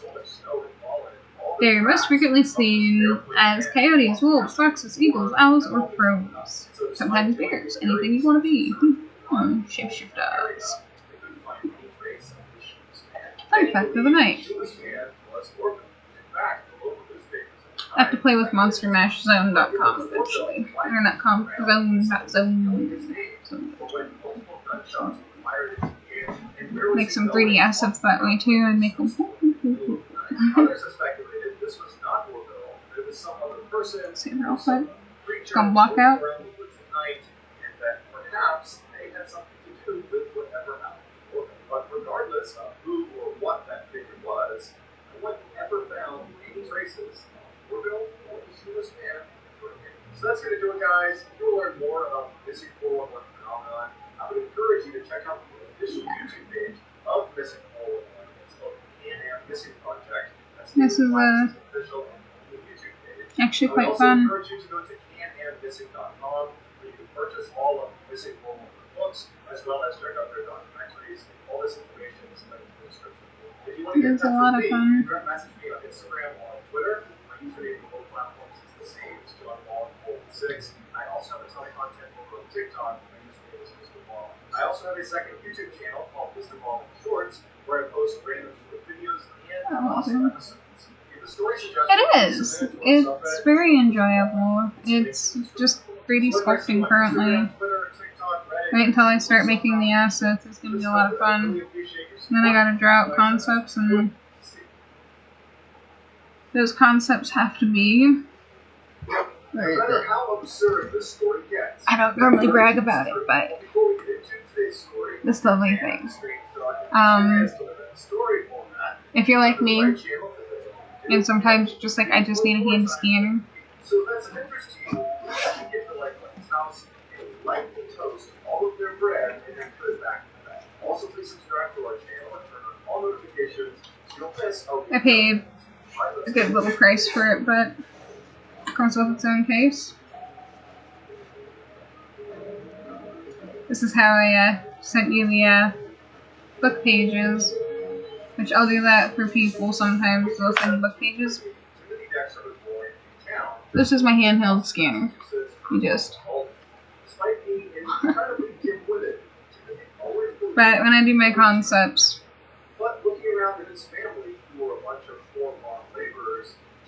big enough for my middle point scanner. Yeah.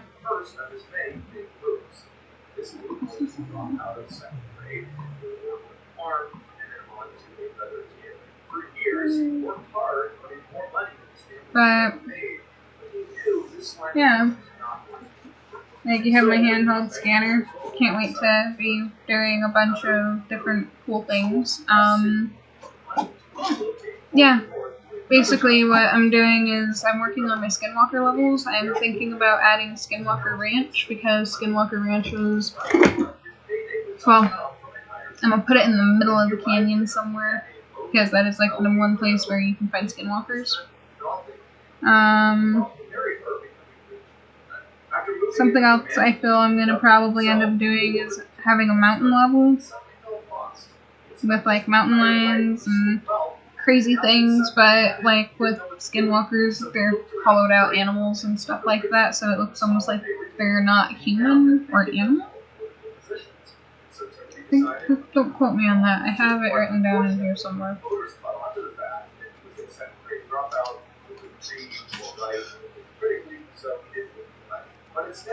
That corpse powder is a good one to remember. Said, no, that's not how democracy works. But Timothy didn't really understand. He just continued to Navajos describe them as mutated versions of the animal in question. So they're these crazy looking animal things. Shapeshifters. Yep. If you're curious, always do your research and keep a binder. Because you never know what you're gonna find. Well, we're waiting for this to build, because I'm like, I gotta get rid of the lighting message over here, because that's getting annoying. Something that... Oh, there's one air. Airs are never good. We'll run into airs.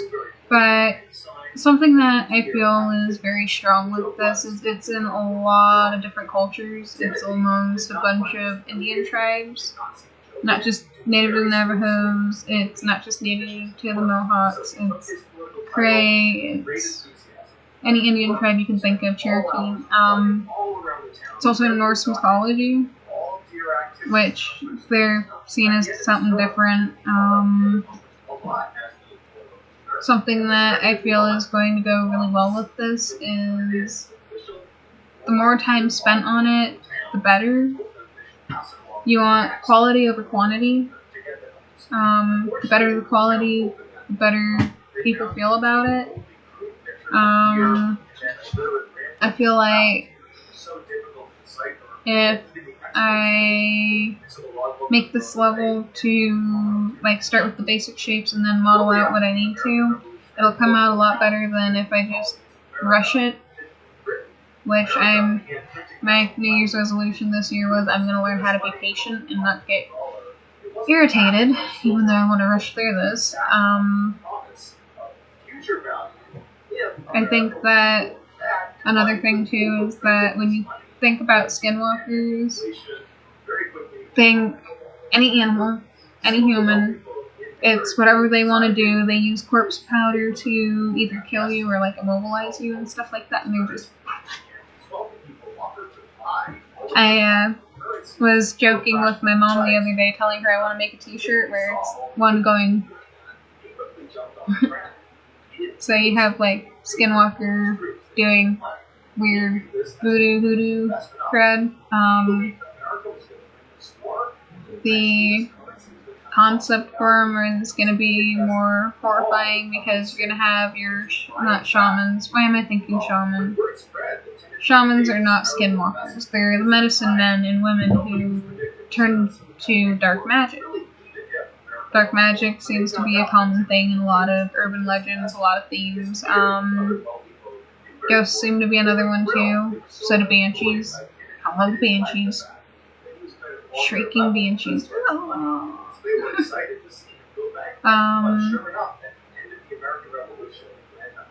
I think that something else too that's going to be amazing about this is that there's going to be a lot of time.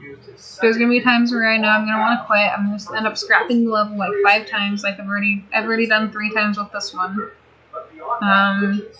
I realized a mess up when I had to go in and model the level shack. You can see right here.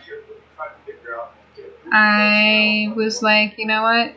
You gotta raft your way down this river, which you start off in a really calm spot, and pretty much you have to camp out, find your way around this level. Well, this thing is like stalking you, and it can hide in human form, it can be animal, you never know, and the only way you can tell is when the animals all disappear. That's another thing people should know is, with skinwalkers, you don't hear animals. You hear nothing. It's quiet. Very, very quiet.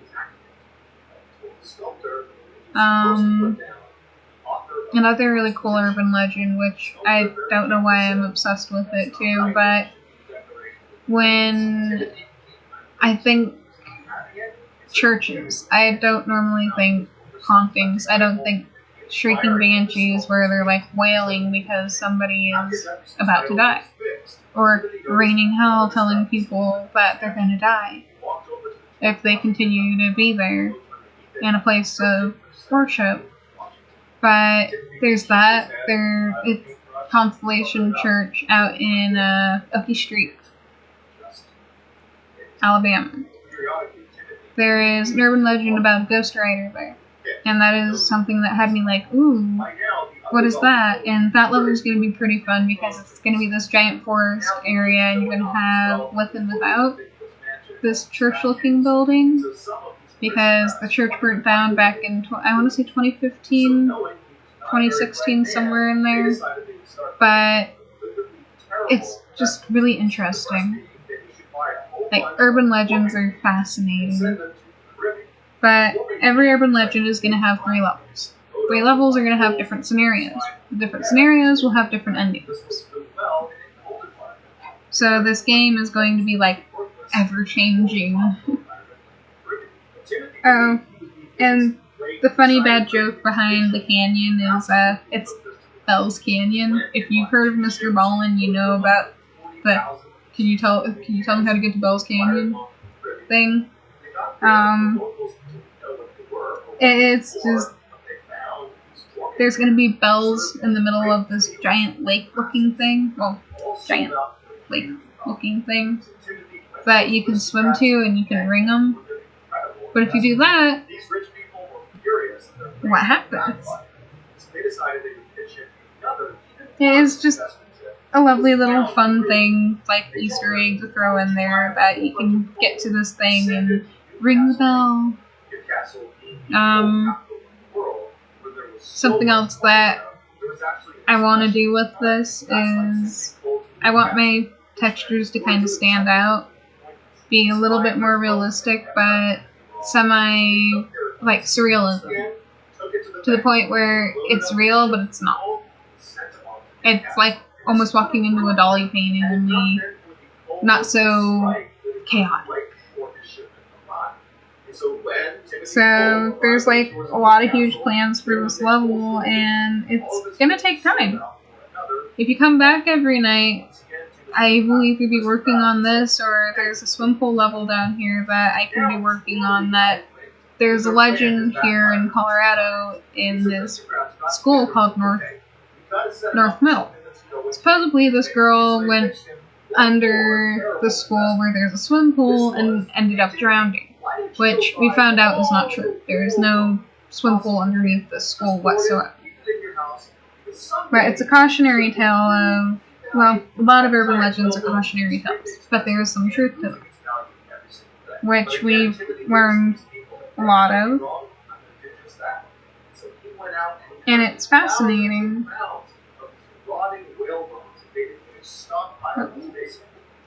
I got everybody moving around on the bed. But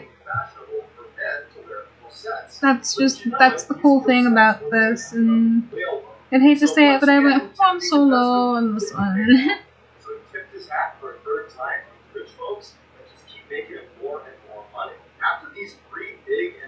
I also feel that sometimes with this, it's fascinating just how much time is going to actually be poured into it, how much dedication is going to be put into it, and a lot of patience. A lot of patience, even though I'm just like, I want to get it bigger. Bigger. Nope. Can't do that. I can't do that. At some point, after all these successful investments, Timothy started to wonder about his legacy. How would people remember him after he was gone?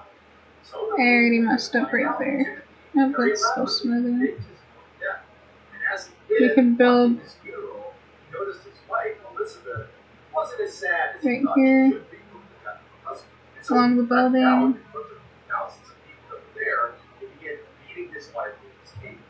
Put the building into the canyon.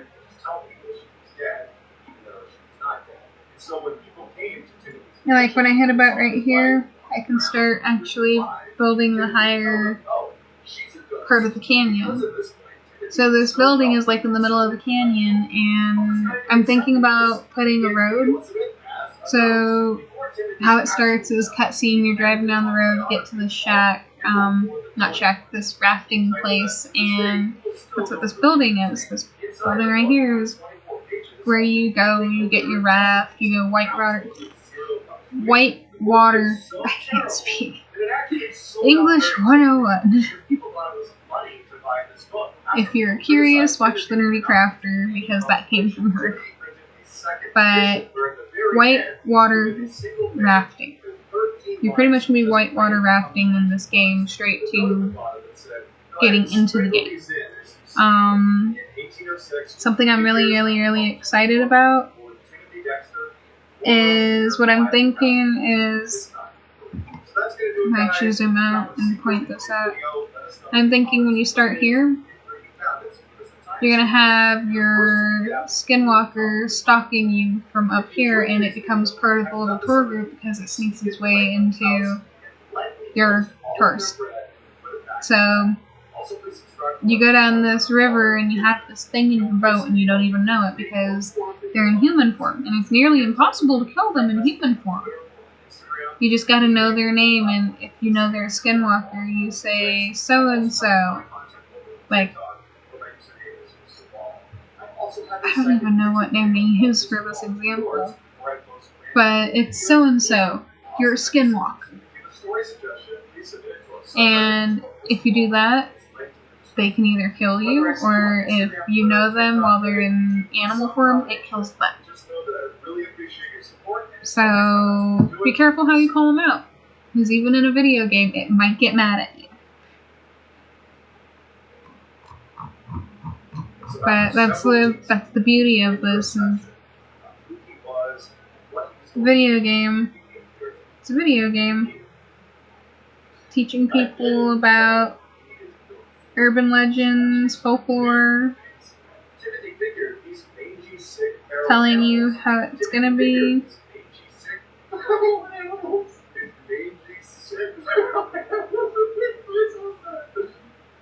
Today we're gonna look at even Mr. Bones having a hard time behind me. But before we get into those stories, if you're a fan of the strange, dark, and mysterious, delivering story, that's also the thing. Like,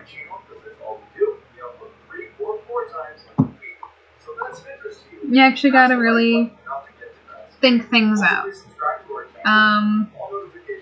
Like I said, I've taken like 3 months, 3-4 months doing this, and I'm just like,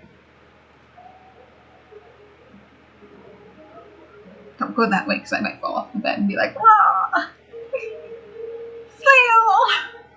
In 2019, 32-year-old United States Army soldier. Then that would be an epic fail on stream. This was his first time ever being money, and so on his first day off. But yeah, you basically have this thing that's gonna stalk you in this game, and you never know where it's gonna be because they're sneaky.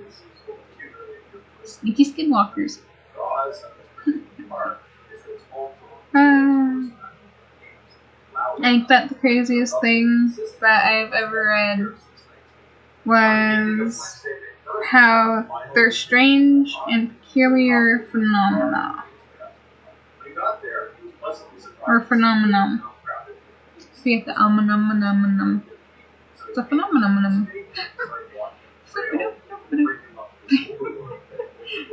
That's how I'm viewing it right now.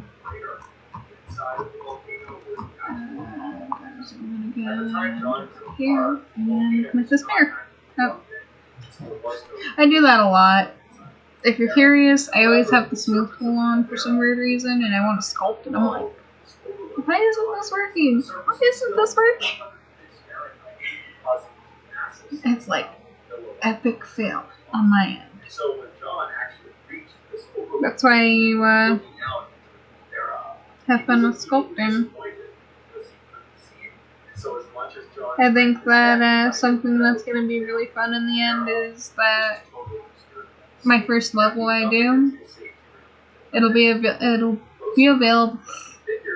I'm sorry guys, I can't speak tonight.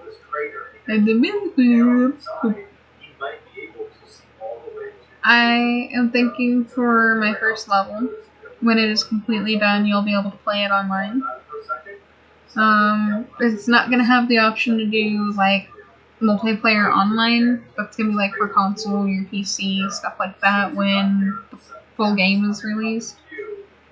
But I'm thinking for every level, you'll be able to play the level on your web browser, your cell phone browser, something like that. Yeah, there's a lot that goes into video games. But with that lot that goes into video games, there's also a lot that goes into your ideas. If you don't know the full idea and what's planned, you can't really take someone else's idea. I mean, you can make a rendition of it, which I would love to see somebody try to create my idea only in their aspect. The only problem is that you have to do so much research on these things to get it right. Like, you're gonna have your canyon, your mountains, your rural area. Or, not rural. Rural. Yeah, I'm making fun of myself over here, guys. I'm gonna sit here and just... But... I just... Like I said, I'm fascinated by the skinwalkers. I'm fascinated by the Ghost Rider. I'm fascinated with anything that really goes bump in the night. And it shows through because what I really want to get into is being a horror game artist.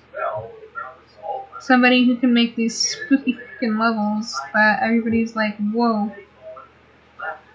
Where did that come from? I don't know if this kid is going to be the death of me. She's one step closer to the edge.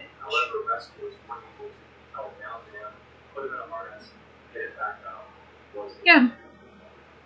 But, like, when you think about the level I'm creating, it's gonna be scary. It's gonna be spooky. It's gonna be something that there'll be quiet, there'll be animal noises, there'll be water whooshing, there'll be some weird little waterfall somewhere. I mean, just a lot of really crazy things in the actual level. Yes, this is going to take a lot of time. Yeah. Again, I'm probably going to want to scrap it, throw it away, scream at it, probably sit here like, why did I do that? But, yep, I like my beanie. In the end, it's going to be like the best thing I've ever created. Yeah, texturing is going to be a pain. Probably going to want to cry when I do that. Or take actual photos and like reference images, put them in certain areas and be like piece it together, paint over certain areas, make it look more rockish and realistic. This level, I want this level to be one of my pride and joys. I want it to be something that I put a lot of hard work into, something that I can cry over, something I could be like, oh my goodness, I did it. Yeah, and with my skinwalkers, I'm gonna have to pull a bunch of different animals. Like, I was telling my mom, if I were to be a skinwalker, I would want to be a hawk, because hawks are my favorite bird. I would have said a parrot, but everybody knows eventually one day I'm gonna own a parrot and I'm gonna argue with it on stream, but that day isn't gonna be anytime soon. When that day comes, everybody will know because I'll be sitting here with a parrot. But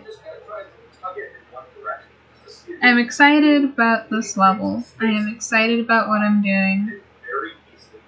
And I'm excited about this becoming my career. And I'm excited to be a game developer because I want to show people that you don't have to rely on jump scares anymore. There is something more terrifying than a jump scare. Yeah, there's going to be a few jump scares, but it's not going to be what people expect. You know, you might get some random naked person running out of the woods screaming, "Ah, stop me!"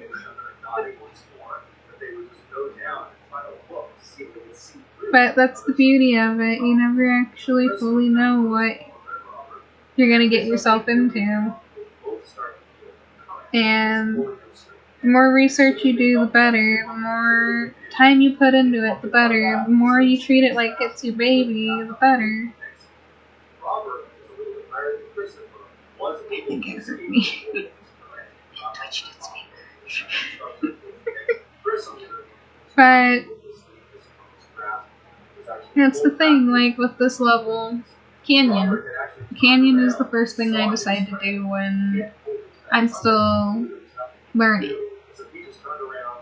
But I'm learning something amazing, something good, something that'll help me in the long run.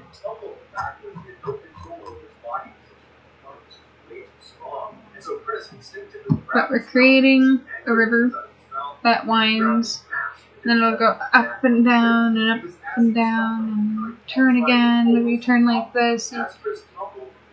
I normally draw these top-down things, but this time I'm winging it. Let's wing it, see where it goes.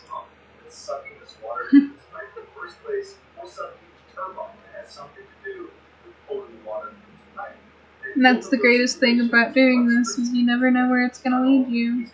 Oh, I gotta turn it.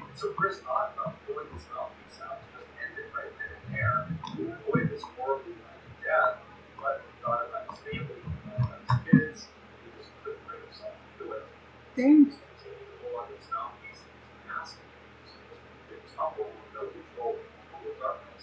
This, Mr. Ballin's kind of hurt tonight. Yeah.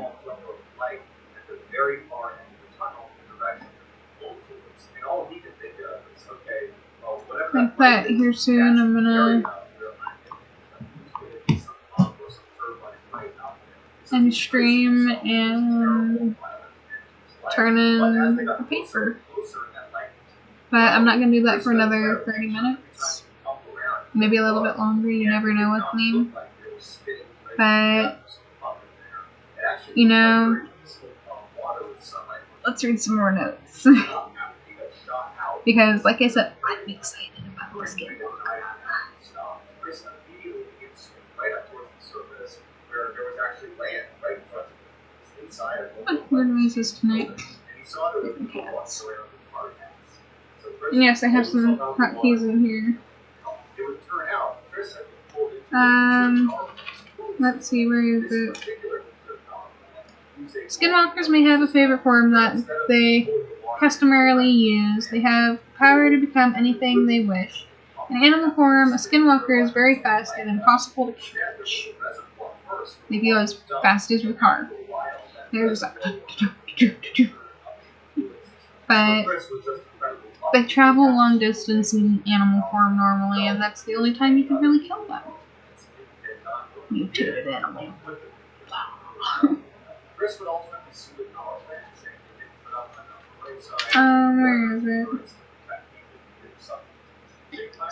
Skinwalkers sometimes transform themselves into animals simply for the purpose of traversing great distance quickly. They may also transform in order to wreak havoc on others, as their identity will be hidden and they will be able to escape quickly if necessary. A skinwalker typically wears the pelt of the animal he or she will transform into, usually with no other clothing. In my game, you're not going to be able to tell. Because everybody's going to have clothing in the pelt. It can look like a hoodie. It can look like a t-shirt. It can look like a pair of pants. It might look like an accessory too. You never really know. Unless it's a bear cloak. Bad joke about the bear cloak. One day, I might want a bear cloak. Then I can tell you I'm a skinwalker. Nah. I am murder. I see you. If you come back every night, you'll learn something new. And maybe next time I'll have my bigger binder out and start telling you guys the urban legends of every state. That children's playground. Yeah, some cool stuff. They picked up what looked like a red and white flash, like a strobe light on the skin of this creature as it descended. But yeah. They looked at each other and thought. So another piece of tuna was Alright. fishing on. Let's get rid of that This message. time, before anything would come up and take it, We're fixing the lighting, we're fixing the lighting, we're fixing the lighting. Ha ha. Oh, ha ha. Dozens of these creatures dropped into the surface, fought over the tuna, and then descended back down into the water. And so now the men look at each other and they're afraid, because they know the red and white flash Very Star Wars-y movie. very rare creature. Their skin changing colors. And this creature is so rare that at this time, no one had actually built it alive. Footage of it dead and then walked up the floor. So suddenly, Alex and his team are thinking, man, our dog. It's gonna take forever. Recording. So the men eagerly put their cameras and prepared cameras water. Had they consulted with anyone who studied this rare creature, it would have been told. Only if you flip a table. You gotta flip a table and throw a flying flaming chair.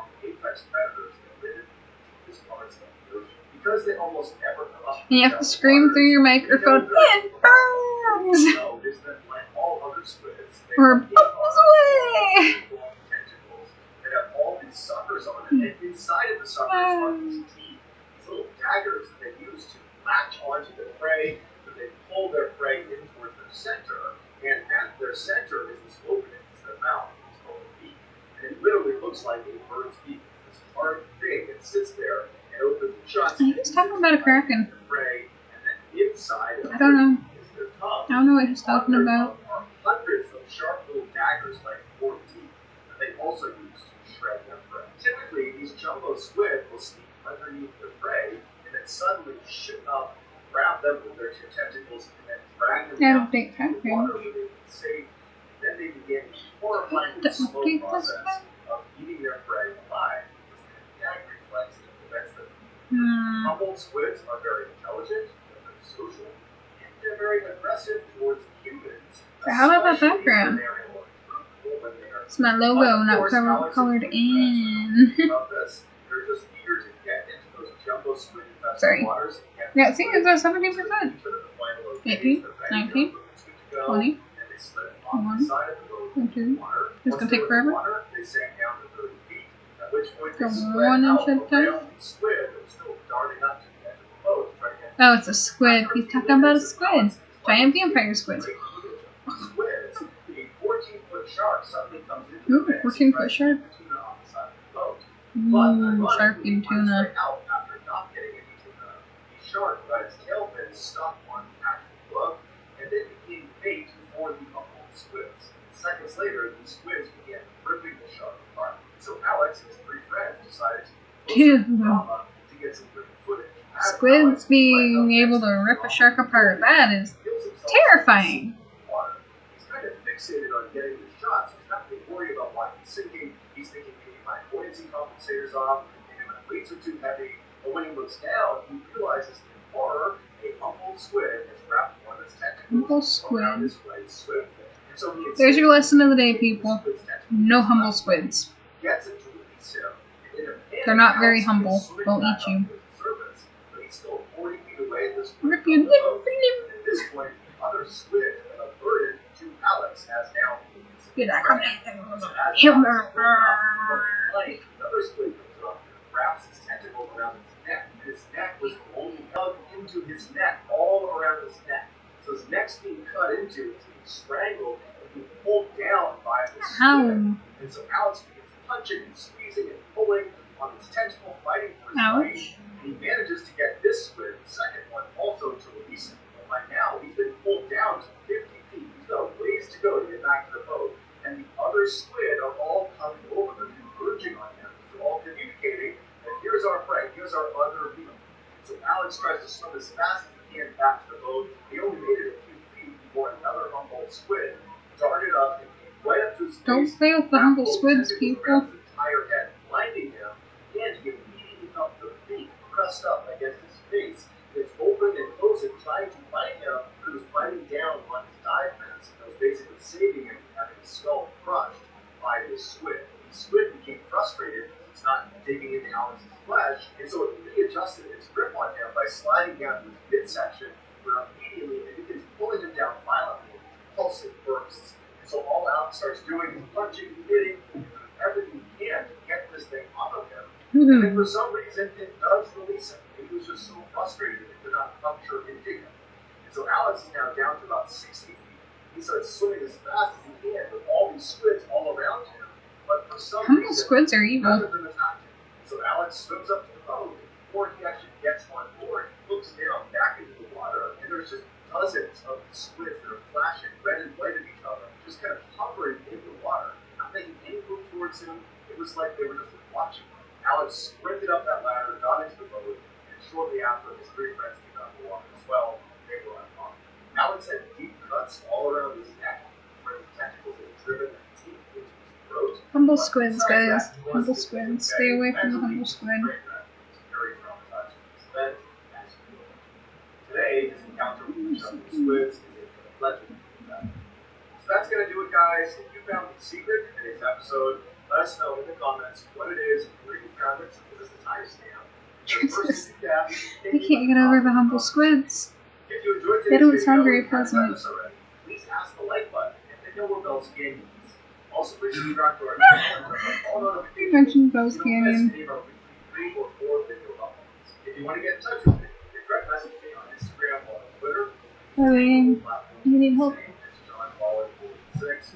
I also have a ton of content on TikTok Okay. where my username is Paul. I'm sitting over here talking about Ghost Canyon. Shorts, where I post Giggle. God, those humble squids are terrible, If you man. have a story suggestion, please submit it to our subreddit, which is useful and it's linked in the description. Humble So whether squids, it's you on guys. Instagram, Twitter, Humble TikTok, squids. Reddit, YouTube, or some combination, just know that I really appreciate your support. And until next time, that's going to do it. See you.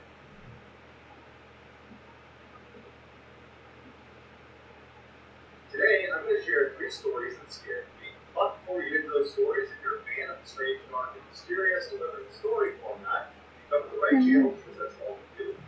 Can you tell me how to get Bell's Canyon? So if that's of interest to you, please kidnap the light Anybody? button, tie them up, Bell's then Canyon? forcibly brush their teeth, and then make them drink orange juice afterwards. Also, please subscribe to our channel and turn on all notifications so you don't miss any of our weekly uploads. Yes, almighty Mr. Ballin, we will follow you. Follow the Ballin.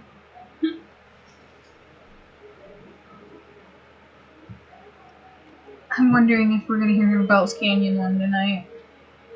That one would be entertaining. Halo was a senior at the University of California in Santa Barbara. But they have those humble One squids. Friday evening, Kayla and her friends were Don't mess with humble squids, people. They pull you down and try to eat you. So she asked her friends if she was early, but none of them did. So Kayla left them alone. Luckily, her house was just down the road, and so she sat her front door and that night, her two roommates also college students. Yeah, let's landscape, they say. It'll be easy, they say. And so when Kayla walked inside, she happened to turn to the right, and she Like I said, just making the basic outline. She saw there was a guy laying there with a blanket up to his chin, and his eyes were wide open. She didn't recognize him, but he was staring at her. She figured, oh, he must be a friend of her roommates. But as she walked across the room, she couldn't glance back at him. He had pulled the covers down slightly, but his head up, Yay. staring at her. It's yelling at me. Gotta fix your lighting, gotta fix your lighting, gotta fix your lighting. No, gotta fix the lighting, gotta fix the lighting, gotta fix the lighting. Couple hours later, she woke up to what sounded like tapping on the wood. She sat up in her bed and just kept looking around. Woo. Finally, when she gets her bearings, she realizes this tapping sound is the sound of someone drumming their fingers on the outside of her door. So she's looking at her door, I wondering. think that's the mood I'm in. I'm in Dawn of the Dead mood. Or Shaun of the Dead, not Dawn of the Dead. Do you want to shoot my baby? Don't to ruin my little family. Friday the 13th. I will bring that up now. I love that movie.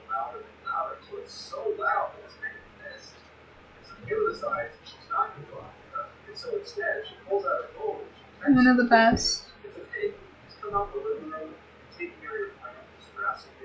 Doesn't get a response from that room. Scratching is just still loud as ever, and so she texts her other roommate the same message. Come out and take care of your buddy. But again, she doesn't get a response. And now, scratching at the door is stopped. It has been replaced by jiggling of her doorknob. And so now Kayla is just mad. This is obviously a prank, and it's a joke. And so she yells out, "Hey, stop!" But now they're creepy people. So now Kayla's like, "Okay, I gotta call." Coming out of Good Bell's Canyon. They'll come out. Calls one of her roommates, they do pick up, and Kayla angrily tells them, "Hey, come out to the living room and tell your friend to knock off." Yeah, it's right here. There's bells in the middle of it. You know, I would die of laughter if anybody looked up Bell's Canyon, and it turned out there was actually a set of bells in the middle of it, and that's why it's called Bell's Canyon, because you hear ding, ding, ding, ding. Kayla's adrenaline surged. Very calmly told her roommate, "Lock your door immediately." Right then she noticed the jiggling of her doorknob and scratching, and it all stopped. Kayla's wondering, where did this guy go? Then after a couple of seconds, she heard a extremely loud banging coming from across the house, where her two roommates shared a room. It's the sound of this guy trying to smash down the door. It's a Kayla scream. Yeah, dude trying to smash down door. That sounds pleasant. Before long, there are sirens outside, and Kayla hears the sound of this guy run across the house, and she hears the sliding door open and shut. Police come inside and search the property. There's no sign of this guy, so Kayla and the police inside. They talk to the police. The police bring them over to their side door. They show them on the outside. There's also some scratch marks all over the doorknob. Yeah. They said it looks This like is gonna be, so, because this level is also a joke, and next time I catch Mr. Ballin talking about Bell's Canyon and this level is done, I will send him a video clip and tell him I found Bell's Canyon. See if he features it in any of his videos and mentions, "Can you tell me how to get Bell's Canyon?" Because I can! I I've been there. Can you see it? They told Kayla that It's most crazy. likely she went to the front door. She caught this guy off guard. I don't know. I think that he's constantly yelling at me to fix the light. Gotta fix the lighting, gotta fix the lighting. I think once this is done with fixing the lighting, I'm gonna save again and we're gonna end stream there. I'm gonna start by saying thank you everyone for coming out. I appreciate you guys coming out and watching my streams. I also want to say that I am happy for those who have followed me. Thank you for the follow. Those who have rated me, thank you for rating me. And yeah, we're gonna make Bell's Canyon. We're gonna pick this back up tomorrow night, and we're gonna try to rock it out. We're gonna have a lot of fun. Yeah. Just don't forget to tell people how to get to Bell's Canyon. There's actually a Bell's Canyon. I'll look it up tonight so I can have it for tomorrow, and I can tell you guys how to get to Bell's Canyon. That might be entertaining. Hey guys, you gotta make a left here, go right, maybe a little roundabout, I don't know. Take the river. That's how you do it. You take the river. You take the river up. There's so many ways this can go. Heck, I think that should be another scenario. Yeah, take the river upwards. Follow the river down to civilization. Yeah. Got some crazy ideas. A few crazy ideas for us. But yeah, if you come back tomorrow night around the same time, I should be live. And if you haven't already, follow me on Twitter. That's normally where I post my going live stuff. Instagram, I started posting going live stuff there too. If you ever want to know what's going on that day, what we're doing. My Facebook page, I gotta update. I'm still working on my logo. That's proven to be a little bit harder, which is pretty fun. Let's see.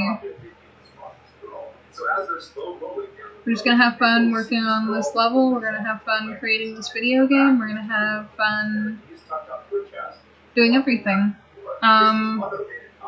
As an indie game developer too, I think that I have a lot of work ahead of me.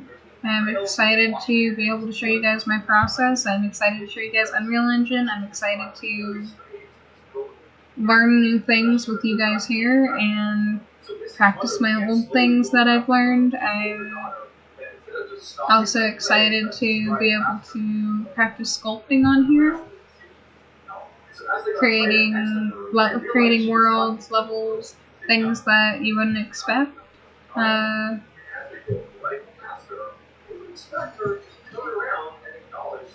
Yeah.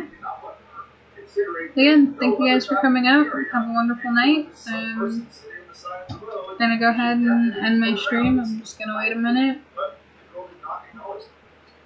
Give everybody a moment.